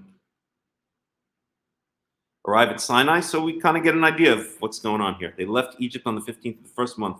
They come to the desert of Sin on the 15th of the second month, where they get the manna. And then on the 15th of the third month, is it?